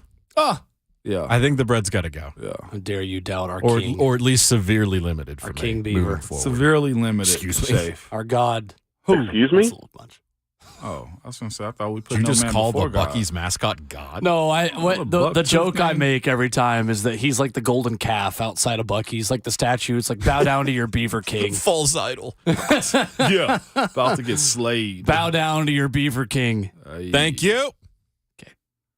Beaver King? 615-737-1045. What's wrong with you? Thanks. Just added stuff. The women's race in Boston not starting off as quickly as the men, comparatively. A little bit of a slower pace. Shut up about it. Oh, I don't Stop. Just seeing how far I could push the I really envelope. can't believe they even Like, have updates. Like now how I'm It's on genuinely ESPN. I'm actually getting kind of pissed. It's now. ESPN. It's on. I'm watching it on the monitor in front of us. How are we able to do these types of updates and nobody knew about the Florida Panthers as an NHL club? And by nobody, you mean you. You had no idea. That tells you where the Florida Panthers are as an NHL team. Have they actually ever visited Bridgestone to play against the Predators? Yes. They every have. year. Nobody mentions them. You go everywhere in the league every season. They've been to a Stanley Cup final in their franchise history. There are a lot of They games have? in the NHL. A final, yes. A final. They've been to a final. Who Now, did they they're lose to? nowhere Because they near- couldn't have won. They lost to Colorado. There we go. Years ago. It was like their third year in their franchise history. They went to a final. They're playing the Boston Bruins in this playoffs. Right. They are. So the Colorado Avalanche is their name, right? Yeah, they won the title. Like, last year. I don't Won the know cup. much about them, but I can Southern say, hockey. I believe that's a real hockey team. You couldn't have convinced me if we were on To Be a Millionaire, okay? How to Be a Millionaire. How to Be a Millionaire. Would you have to whatever phone it a is. friend for that? I would. Yeah, whichever the name of the show is. So what you're okay? saying is Who wants to be? you didn't Wants to really Be a watch Who Millionaire? Wants to Be a Millionaire either. It's just not like No, that. 'cause I'd love to watch How to Be a Millionaire. I had real pipe dreams of becoming one, but that's besides the Yeah, fact. but you know okay? what? That actually happened. It did. That actually happened. It did Go ahead. actually happen. I didn't want to waste my time watching people be wrong. Okay, but what I'm telling you is this: I would have phoned a friend and taken a different lifeline to answer that question. I think you're phone a friend because you know what? Here's an even better question. If I'd have phoned Ron, Who would you have called with that question? first call would have been Savage. All right, then you would have been wrong because he wouldn't have known that either. Your hockey first question for hockey. A hockey question, and you're going to call Savage. But on your phone a friend, they just say, "Who's the friend?" No, you Right? can call anyone. Yeah. I can call anyone. Yeah. Right. Well, you That's probably a tell matter those of people like, "Hey, be ready." Who's going to pick up at this point? So I got you. can I say this? In that case of a hockey question, who am I calling, a black or a white friend? Oh. You don't. You don't. That's got to be racist. Are you trying to get me just ostracized? No, I'm just being real about Okay. it. Savage checked off the list. Keisha's checked off the list. Josh, Ron, like everybody's off. I'm You probably mentioned Ron twice. So yeah, I'm gonna call. I'll call Ben. Hey Ben, Yeah. this Florida Panthers a real team. Well, more headlines this morning as Florida Panthers general manager Bill Zito announced today the club has agreed to terms with defenseman Mike Benning on a 3-year You did entry-level not contract. actually just do a Florida Panthers headline, did you? 21-year-old just completed Oh my his junior God! season at the University of Denver, leading the Pioneers to their second consecutive Penrose Cup. I'm going to start doing this now. Every now and then we're going to have what's happening in Florida. And it's going to be a Florida Panthers minute. Oh, I was about to say. This is your Florida Panthers minute on instead a of Kalen Instead of a Florida man, it's a Florida Panthers Yeah. man. Yeah, that's it. It's the Panthers Minute. God, the draft cannot get here soon enough. Or, no, here's what we do. What? We do a Florida Panthers Memorial Niche Sports Minute. And every time now that I want to talk about niche sports, it's presented by the Florida Panthers. Yeah. Yeah. It's presented by the Florida Panthers. I've had some ideas. This is by far not my worst idea. Yeah, you've had some bad ones. Of all the ideas I've had, even today, this isn't my worst idea. This is not the worst. Yeah. The Florida Panthers Dunder Mifflin Michael Scott Memorial Meredith Palmer Pro-Am Race for the Cure. His name is Will Bowling. Yeah. Hey, that's my lead host right there. Man. What other teams don't we know about? Just that the one? Sacramento Kings, which is how this entire conversation started. We know the Kings. The now. Seattle Mariners. Mariners, come on. That's blatant. My roommate and I have this discussion all the time. The Kansas City Royals. The Royals, for sure. They're in there. Forgettable team. Yes, very forgettable. Though they at least won a world championship in the past 10 years. The Royals? Yeah, they did. Yeah, in 2015 against the Mets. I mean, they won. You're such a menace. Could you imagine not having a World Series title since 1986? Yes. What's that like? Yeah, you just Jonathan Schaefer's like, you just broke that streak. Awful. I feel bad. No, you don't. Not really. I was about to say, stop lying. I've watched my hometown team win 2 Super Bowls, 5 cups, and been to the playoffs in baseball maybe twice. I 3 remember times. one of those. 32-45 through 7 miles. That blackout they had that night was awesome in October. Boy, That what? The blackout. That's got gotta be racist. Was it the Pirates? For the Pirates. Oh, yeah, that playoff game against the Reds? Yeah, that was I'm not even trolling our boss. That was amazing. That really was. No, good. Andrew troll. McCutcheon days. Yeah. Well, he's back, actually. He's back I know. now. Yeah. So I didn't They have a to winning throw. record right now. I'm very happy about that. This is how they start off every year, Shay. Unlike There's many years that they're bad out of the gate and they're just terrible. Yeah, the no, whole they were time. bad out of the gate last year. They're okay. The right now. Oakland A's, by the way. Oh. That's a forgettable Wait, team. Forgettable team. Forgettable team. That possum is the most important story they've had come out. There's a possum living in their visitors' radio booth. Yeah. Can they afford to pay the possum to keep him on the roster? Or are they going to trade him too for draft picks? I mean, truthfully, That's such a Brock. The possum might make their top 30 prospects list on MILB.com. the biggest storyline they've had has been the possum. Possum's on the active roster. They just got swept by the Mets. Hey, They're 3-13. The Oakland A's are. There's talk of them becoming the worst team in the history of baseball this season. And that's crazy because you've got like Tungsten Arm O'Doyle, who sets records in the 1880s. Have you not seen this tweet? Have you not? All right, so you don't know the tweet I'm talking about? No, Selly's going to be pissed at you right now. The Mets, oh, my God. I'm not talking about the Mets. I'm talking about the A's. Oh, okay, the Mets. Okay. So this is the best tweet. There's a Twitter Hall of Fame. This tweet is in the Twitter Hall of Fame. If we're making a Mount Rushmore, sorry, Buck, of tweets. So this tweet was May 17th, 2021. Jonathan Schaefer's going to love this. I'm sorry, I wasn't paying attention. Based on the Angels quote that you had from earlier this morning. Yeah.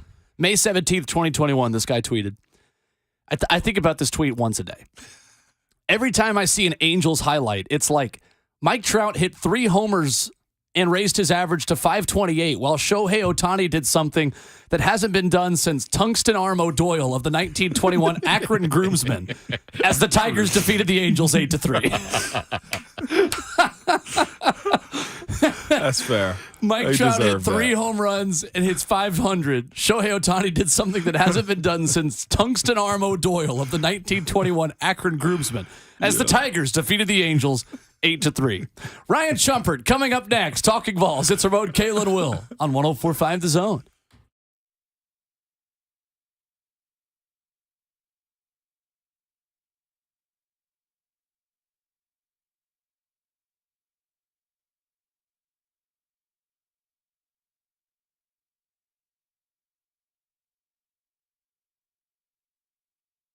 It's Ramon Foster. That's my clear my throat right there. What am I going through? Puberty again? It's Ramon Foster. That's probably the sound of the weeds dying in my yard because Secure Lawn takes care of me that well, okay? And right now, they are celebrating serving Middle Tennessee for 20 years, and lawns is what they do, and they are good at it. Best part about them, they are family-owned and operated, and they are local. They don't make you sign any kind of contracts. In fact, if you're ever unhappy with the service, they will do anything they can to make it right for you. And if you're still unhappy, they'll give you your money back on that last treatment. This is unheard of customer service.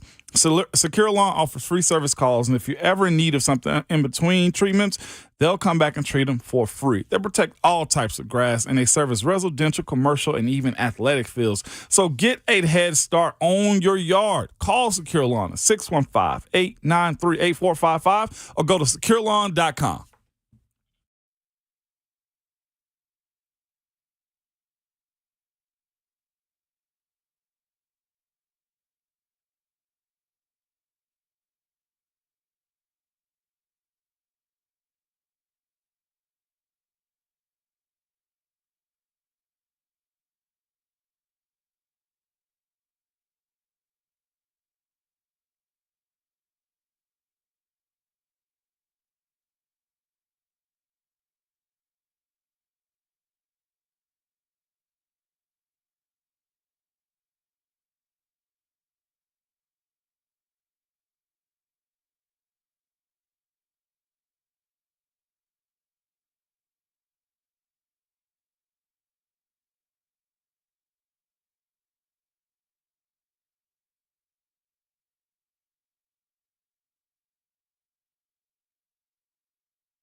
It's Ramon, Cain, and Will, powered by All Four Seasons Garage Doors on 104.5 The Zone. It's that time of year again when Ramon gets out his smoky puppet. Good Lord. You are so ridiculous. Good old Rocky Top. That's Ramon Foster. I'm Will Bowling. Jonathan Schaefer is our improvement, or is our producer. Improving this show. Improving this show. I'm saying an improvement is going from the conversations we just had in the last segment where Ramon learned the Florida Panthers were a team in professional sports. To the Marks Payne Real Estate Hotline we go. Our friend Ryan Schumpert of Rocky Top Insider this morning. Ryan, I'm sure you can already tell the chaos you're joining today, so just fair warning. It sounds like there's a lot of energy, and maybe it's gone off the rails a little bit. But hey, that's a Monday morning post spring football, so I get that 100%. Look, I mean, after Gaston Moore won the Tennessee quarterback controversy, we had to have big energy this morning. What was your biggest takeaway? Anything substantial that you took from Saturday's game? I don't think there was a ton, which there typically isn't with those spring games. I was laughing at the fact that in real time, that whole spring game took less than a full half of the Tennessee football game will take in the fall. It was over and done in about 85 minutes. And obviously Tennessee didn't have its top receivers out there. They didn't have most of its top running backs. I think Dylan Sampson just got 3 carries. Jalen Wright and Jabari Small didn't see any action. But because of that, I think all eyes were on the newcomers. And certainly watching Nico Iamaleava, who I thought had some really nice plays and kind of flashed while his potential is so high. But I think a guy that probably stood out, or maybe 2 guys that stood out to me more than anyone when you look at those young guys, is Arian Carter on the defensive side of the ball. I thought was around the ball the whole scrimmage basically. And he's a guy that stood out just watching him in drill portions of spring practice. And it was interesting to see how that would relate and carry over to a scrimmage, and I thought he performed well. And then Ethan Davis obviously went down with an injury there at the very end, but another guy who looks the part 100%, and I think brings an athleticism and a pass-catching ability to the Tennessee tight end room that they don't really have. And he looked fantastic doing that. Obviously hauled in the really impressive Iamaleava throw there in the second quarter, and you look at him, and it's like, man, if he can hold up blocking-wise, if he can get all that down, I think Tennessee's going to have a hard time keeping him off the field as a freshman.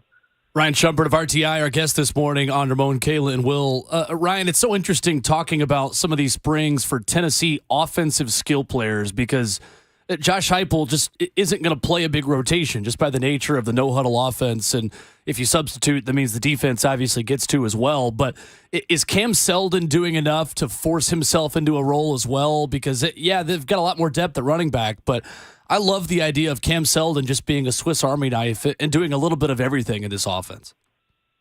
Well, Tennessee does have a lot more depth at running back, but the reality of a college football season is those guys are going to be injured, at least one of them, if not multiple. I mean, Jabari Small, each of the last 2 years has had the shoulder issues. It's kind of kept him in and out of the lineup or at least limited, not at full go. So while you go into a season or you go into a game thinking you're probably going to use 3, you very rarely go into a season without having to use 4 or 5, and I think that's last year.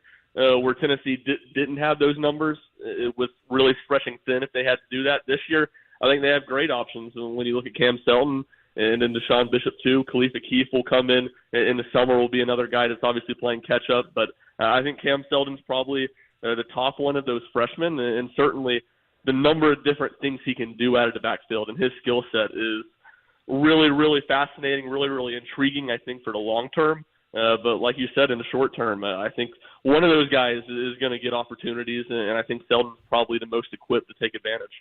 What steps does this secondary for this defense have to make? Because now you're getting in some talent, some 4-star guys, some highly rated guys on that side of the ball too. The ability to help the defensive coordinator Banks out is going to be necessary for this team to get off the field fast in that secondary. You're absolutely right. It's going to be huge, and I think we all know Tennessee's offense is going to take some step back. How big that step back is, I think we're unsure of. But if Tennessee wants to stay around, the 10-win ballpark, I think they need to make strides on the defensive side of the ball, and I think the secondary is the most obvious position you look at. And at corner, the talent influx they've had is, I don't know if wild is the right word, but they've done a great job of improving the talent. And Jordan Matthews, Ricky Gibson, those are two guys I'm really intrigued to see if they can carve out a role for themselves as freshmen. I think Gabe Judy-Lawley, the transfer from BYU, will definitely have a role. And look, you look at Tennessee's corners last year, there were not two starters. There was a lot of inconsistency with the play. You probably saw 5 or 6 different guys start or play major roles over the course of the season. And while I think Willie Martinez in the past, he's typically put his trust in veterans, and I think he'll do that again. If none of those veterans have taken a major step forward, the freshmen are going to get opportunities. We saw that last year just with how deep they went. So I think it's really intriguing. I think it would be really surprising if at some point in the season the freshmen don't give it a big opportunity at corner. And then safety to me is the position that I think is a little more interesting because they haven't added as much talent there, as much young talent. But you have Jalen McCullough back. Obviously, Wesley Walker is seemingly going to transition into that starting role Trayvon Flowers had. But the one guy I'm curious to see is Christian Charles. Obviously, he's not a new name in Tennessee's secondary. He'll be a redshirt sophomore this year, played a good bit at corner last year. But I think his ceiling's just a lot higher at safety. That's where he was as a freshman and was really starting to make some headway and find some playing time before an injury, I believe, in that Missouri game that year, sidelined him for most of the rest of the season. But he's been back at safety full go this spring, and he's a guy I'm really intrigued by and I think provides a little more athleticism than those two older statesmen at safety does. The defensive line's ability to stop the run this year, getting ahead of that, because as fast as this offense is, teams are going to do what on the opposite side of the ball? Probably slow it down as much as they possibly can by running the ball up and down the field. How big of a step this group have to have this year to continue to get the ball to the offensive this upcoming fall? I think it's hard not to feel good about Tennessee's defensive line as a whole, but also just their ability to stop the run. And some of that goes to the linebacker personnel you look at too. Aaron Beasley's really good in run defense. Keenan Pooley, the BYU transfer, is a between the tackles linebacker, can really play downhill. But you go from day one that Josh Heupel's been here, Tennessee's been pretty good at stopping the run. Certainly they made a bigger jump last year, and I think a lot of that credit just has to be given to Rodney Garner. Tennessee hasn't had a lot of superstars along the defensive line in his first 2 years back in Knoxville, but they've had a lot of really good production, and it feels like they're getting the most out of what they have there. And now you talk about the influx of talent on the defensive side of the ball. The defensive line, I think, really started that a year earlier than the rest of the defense. Josh Heupel's first full recruiting class, obviously there was not a lot of momentum in the program. There wasn't a ton of success in that class, but they did add a couple really talented guys along the defensive line. Tyree West, I'll be interested to see what he does in the interior this year. And then obviously the two guys, the two edge rushers, are going to have a ton of opportunities, being Josh Josephs and James Pierce Jr. It'll be really interesting to see the kind of leaps that those two can make in their second year. Ryan Schumpert from Rocky Top Insider, our guest this morning on 104.5 The Zone. Ryan, Tennessee adds to its recruiting class yesterday on the football side with a safety out of Baltimore, Idris Farouk. I'm sure I'm messing up his first name, but only a 3-star guy, but commits to Tennessee despite offers recently from Michigan, Oklahoma, Miami in there as well. How much momentum do you feel like Tennessee has on the recruiting trail right now, and what's kind of the reasonable expectation for where this class can end up? I think this class can end up in the top 10. I think you look probably somewhere in that 6 to 10 range realistically, but I think they can push towards the top of that 6 to 10 range and be just outside the top 5. And you're right, they certainly are building a lot of momentum right now. I believe that's the third commitment they've picked up in April. I don't think they're done this month. I think there's going to be more guys they go out and get. And it isn't all the top guys that they're pursuing that I think are going to be making decisions in April, but you look at that too, and the guys that can really get Tennessee up into a top 10 recruiting class. And it feels like they're in the thick of a lot of battles, and I think in good shape for a lot of those top targets. And while I don't think those guys are necessarily April decisions, I think you kind of turn and look at the summer, June, July decisions. July feels like it's the new January in the recruiting calendar with how busy it is. I think Tennessee's going to make a lot of hay with a lot of their top prospects, and I think you're going to see them improve on what was really a fringe top 10 class a year ago. So, Ryan, I know you were with Tennessee baseball in Fayetteville. What in the world is going on with this team right now? Because for the casual fan that's maybe just now checking into Tennessee baseball and learning that this team is 5-10 halfway through SEC play and not at the top of the conference like they were last year, How do you explain some of the just little league mistakes that this team is making that we're not really used to? I'm not sure. I mean, you just hit the nail on the head. Little league mistakes is exactly what's probably been their biggest problem, and I don't think there's really any way of explaining it. It's pretty unfathomable. Tony Vitello, talking to him after the game yesterday, it's the sense or the mood of a man that feels like he's tried just about every approach to try to get rid of those mistakes, and they just continue to show up. And I think when you look at Tennessee's problems this year as a whole, of why they haven't reached their potential, I think it's easy to start with the starting pitching. Those were the guys that Tennessee returned, all three from last year, who were just fantastic, all young guys, 2 freshmen and a sophomore. So you would think they'd be taking a step forward, and you really haven't seen that. But even this past weekend, when Tennessee mixed up its weekend rotation, Andrew Lindsey, really good on Friday night. Defense gives them absolutely no favors behind them. Tennessee's losing when he exits the game. Same thing with Chase Dollander on Saturday. Even when they are getting good starts from these pitchers who haven't lived up to their expectations or this season, they're not being able to make the most out of it. I believe Tennessee is still just over 2 unearned runs they're giving up per SEC game, which is pretty staggering halfway through the conference slate. You'd hate to think that this is, one of those believing the stardust in front of you. Like the ability to hit home runs, to score runs is something that's not real every single year. So the guys behind them, what was the summer like or the fall like for those guys as far as development? And like you said, the bullpen aspect of it too. It's just been a whirlwind of like, where's the other team we're looking for? You're absolutely right. And I think the lineup you knew was going to be different, and you knew wouldn't have the pop that it did last year. But there just doesn't seem to be a lot of mental fortitude with those guys, and the inability it's just the simple baseball stuff, like the little league mistakes in the field. There's been a lot of base running mistakes, though, that they didn't have any of those this weekend. There was almost a bad one on Saturday night, but they got away with it. But the little things, moving runners for the guys that are in the lineup because of their defense, they don't do a very good job of that, getting bunts down. And you mentioned it, there's not the pop. I think we knew there wouldn't be the pop, or at least compared to last year. Not many teams have the pop that Tennessee baseball had last year. But the inability to move runners, to do the simple things, to play winning baseball, and man, to get clutch situational hitting. I believe that they ended up going 4-43 with runners on base last weekend, 1-21 with runners in scoring position. Tennessee's not going to beat Tennessee Tech in a 3-game series, putting up those type of offensive numbers with runners on base, let alone a top 5 team on the road in Arkansas.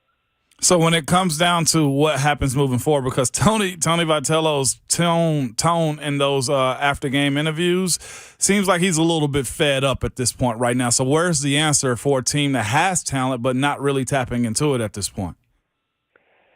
I think that's the question Tony Vitello is trying to figure out himself, and I think he's taken a little more reserved approach this year from the beginning. Has tried to be a little less animated, and I think yesterday, talking to him, you finally saw some of that frustration starting to pour over. And he was, I don't know, struggling to keep it together, but that positivity, trying to defend his guys, trying to keep a positive mindset and a positive message that are going to turn it around. You can tell it's starting to wear on him too. And where Tennessee, what's the path to Tennessee getting better? I mean, it's not making little league mistakes. And that's a pretty simple thing to say, but it's been almost 2/3 of the season now, and Tennessee's still consistently making those mistakes. So it's hard to know what the fix is. It's hard to be confident they are going to fix it, but they're going to need to do it in a hurry if they want to make the NCAA tournament and have any sort of semblance of a good season. Really, 14 wins in SEC play has kind of been the number you got to get to. That would mean Tennessee going 9-6 the back half of SEC play. And when you look at the schedule, it's hard to have a whole lot of confidence in them doing that. There's probably only one team that they have left on the SEC slate that they've played better than to this point. So they got to figure out in a hurry, but that's the glory of college baseball. We saw it with Ole Miss last year. If Tennessee can find a way to get this thing together and make it to the NCAA tournament, all it takes is 2 good weekends of baseball for to have what people view as a good season. So, Ryan, on the way out, Ramon, it's always great having a Middle Tennessee native, another one on this show, because it means we get another Titans fan on this show. Ryan, let's take the Y out of your first name for a minute. You're Rand Schumpert. Who is your pick at 11 for the Titans next week? I think probably Paris Johnson or one of the offensive linemen. If Jackson Smith-Njigba's there too, I would like that pick. But just no quarterback. At least don't trade up for a quarterback. If one of those guys falls to 11, I'll take it and be a little more receptive to it. But no trading up to 3 to draft Anthony Richardson for my mental health. That's my ask to the Tennessee Titans organization. Ryan, reading between the lines, it sounds like you're okay with mayo being put in coffee in Nashville everywhere if Will Levis falls to 11. Look, there are a few things that seem less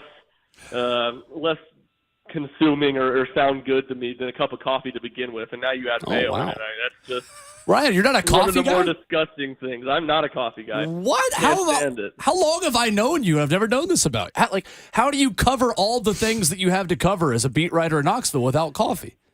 Well, I continually get told by some family members, by Mike Wilson, who I know is a friend of the program, that I'm going to come around and start drinking coffee. It hasn't happened at this point. I don't see it. For the longest time, I was just solely Dr. Pepper. I could get by that.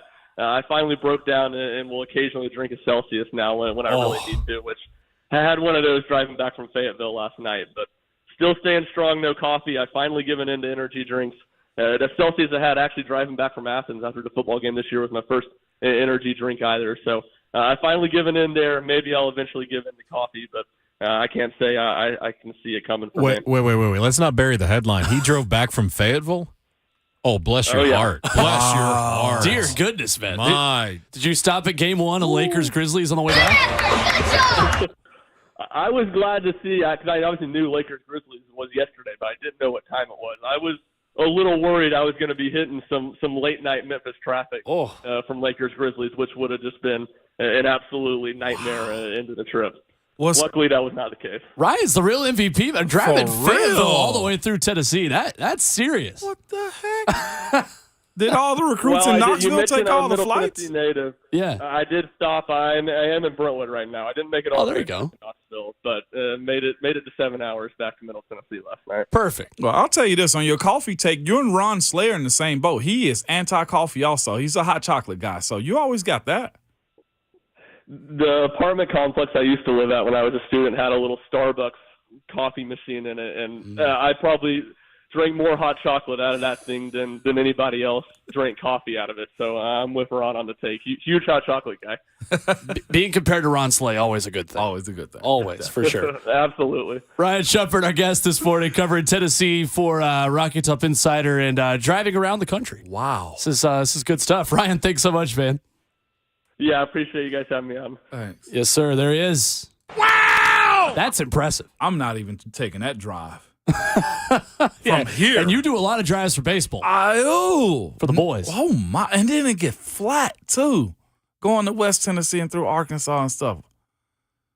And he only had one energy drink? Tell you what, that's a boring drive, too. That's why I said, when he mentioned really boring he was driving drive. back from Fayetteville, I'm like, that is boring. There is nothing between Memphis and Nashville except Jackson for a little bit, but between Jackson and Nashville, nothing in the world.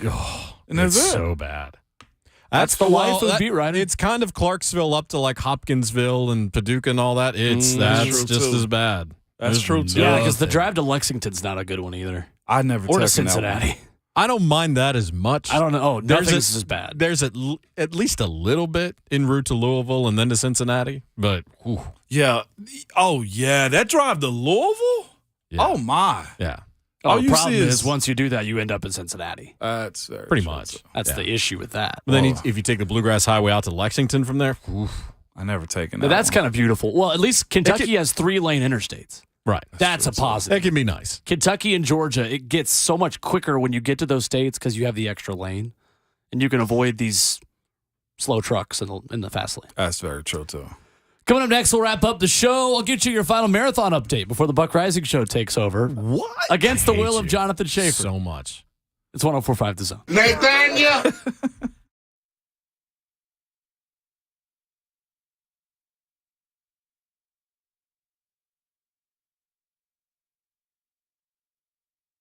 It's Ramon for Old School Vapor, and it's April, and it's time for Old School Vapor's 420 sale. That's right, April 19th through April 22nd. All products sold at Old School Vapor will be at least 25% off. Plus, they're giving away free items. You can spend $30, $60, or $100, and you're guaranteed to get something free. On top of their those awesome offers, you can get the popular F bars in any variety, 2 for just $33.99. While you're there, check out their wide selection of Esco bars, glass pipes, smell-proof bags, and so much more. Go shop Old School Vapor's selection of over 200 legal CBD products from brands like Looper, Torch, Hidden Hills, and more. They have the most knowledgeable staff that you'll find, and they will help you decide what products would be best for you or even your fur babies. So visit oldschoolvapor.com. Check them out on Instagram or Google Old School Vapor to find the nearest location. They have 4 convenient locations in Franklin, both ends of Spring Hill and Columbia, and more coming soon. That's Old School Vapor. And some of these products contain nicotine, which is an addictive chemical. You must be 21 years older to purchase, and no sales to minors.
1045 The Zone presents Team Kayla's Songwriters Night for LLS, featuring special guest Mike Vrabel. That's coming up Tuesday, April 25th, Tuesday of next week at 3rd and Lindsley. Tickets $20 with all proceeds going to Leukemia and Lymphoma Society to fight against blood cancer. To purchase your tickets, visit 1045thezone.com today. That's right. Team Kayla all the time on this show. 615-737-1045. Last call for phone calls before the Buck Rising show takes over. Looking forward to Songwriters Night, and going to be a fun time. Should be a fun time. Mike Vrabel singing backup for Kayla Anderson, not karaoke with Kayla Anderson. Okay. According to Kayla Anderson on Twitter. Yep, 100%. We'll discuss that when she gets back in town. Yeah, we will. Songwriters Night. I told you, I'm in the corner over there just holding court, trying to get all the answers I can. When are you not in the corner just holding court? That's what Slay does, is that he holds court. He does hold court. Pied Piper. Rodney Garner held court this weekend. Yeah, it was a cool picture that he put out of you talking with him and Slay and Rob and the man himself. I'm not going to say his nickname, but Black Rob. Yeah, that's Black Rob. Black Rob. I can say his nickname. Who's on staff now, man, with the Vols. Yeah. But Coach Gardner is hilarious. Oh, he's the legend. The funnier a coach is on recruiting, the harder he is as a coach. That's what I've always learned. From what I've heard from people on the practice field with Rodney Garner, he has the gift of cussing. Like, there's some people that have the gift of just cussing up a storm, and you're like, I didn't even know you could use that word like that. Rodney Garner, who is on the record last year by saying, I tell my players there are three things that don't lie. That's the mirror, the film, and the good book. Yeah. The Holy Bible. Yeah. But that guy is also a skilled cusser on the field. You know what? Yeah, that's Get a lot of that. Great dude, though, man. I really he's the best. I enjoyed the I think conversation. he would claim it.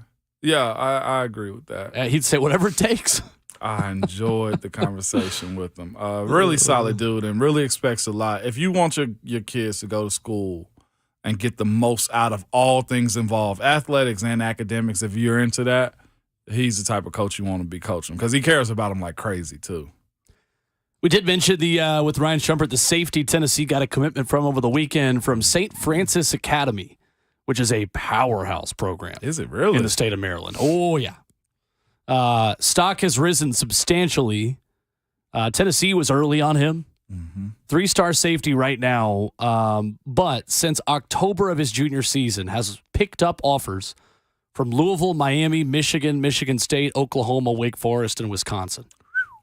Those are some good head coaches who have offered this kid since October. Tennessee offered him last summer, and he has been a high priority target for Tennessee. So, again, this is an example of a kid whose star rating is not going to jump out at you, but when you look at who's offered him and who actually wanted him, yeah, that's when you get more of the story. And that was the case with Arion Carter this time last year. It is. When Alabama was the first really big team to be all in on him at the beginning of his senior season last year, a linebacker, when he moved back to linebacker after playing running back as a junior, and everyone jumped on him pretty quick, and then his stock rose from a 3-star guy to the number 1 player in Tennessee last year. Happens fast. The Idris Farouk's offer list is pretty expensive, too. That's what I'm saying. He's got Oklahoma, Ohio State, Michigan State, Penn State, USC even on the West Coast. Jeez. Yeah, so you got a 3-star safety that's wanted by every great team in college football right now. What that means. From a powerhouse program. We did offer him way earlier than everybody else. Wow. It's a scouting win for Josh Heupel in Tennessee. That's big time right there. I'll take it. Appreciate Eric Cain and Ryan Schumpert joining us this morning on the show. We are back at it again tomorrow morning at 6 a.m. Yeah. Ron Slay will stop by. We'll hit the NFL headlines as the season of lies continues. And who knows, maybe there'll be another mock draft that we can dive into. Definitely. It'll be Groundhog Day once again. The Buck Rising Show is next. And Ramon Foster sends us home today. Anthony Richardson's in town too, Will. Oh, that's right. But with all of that, you must remember your Twitter fingers and your mic is always hot.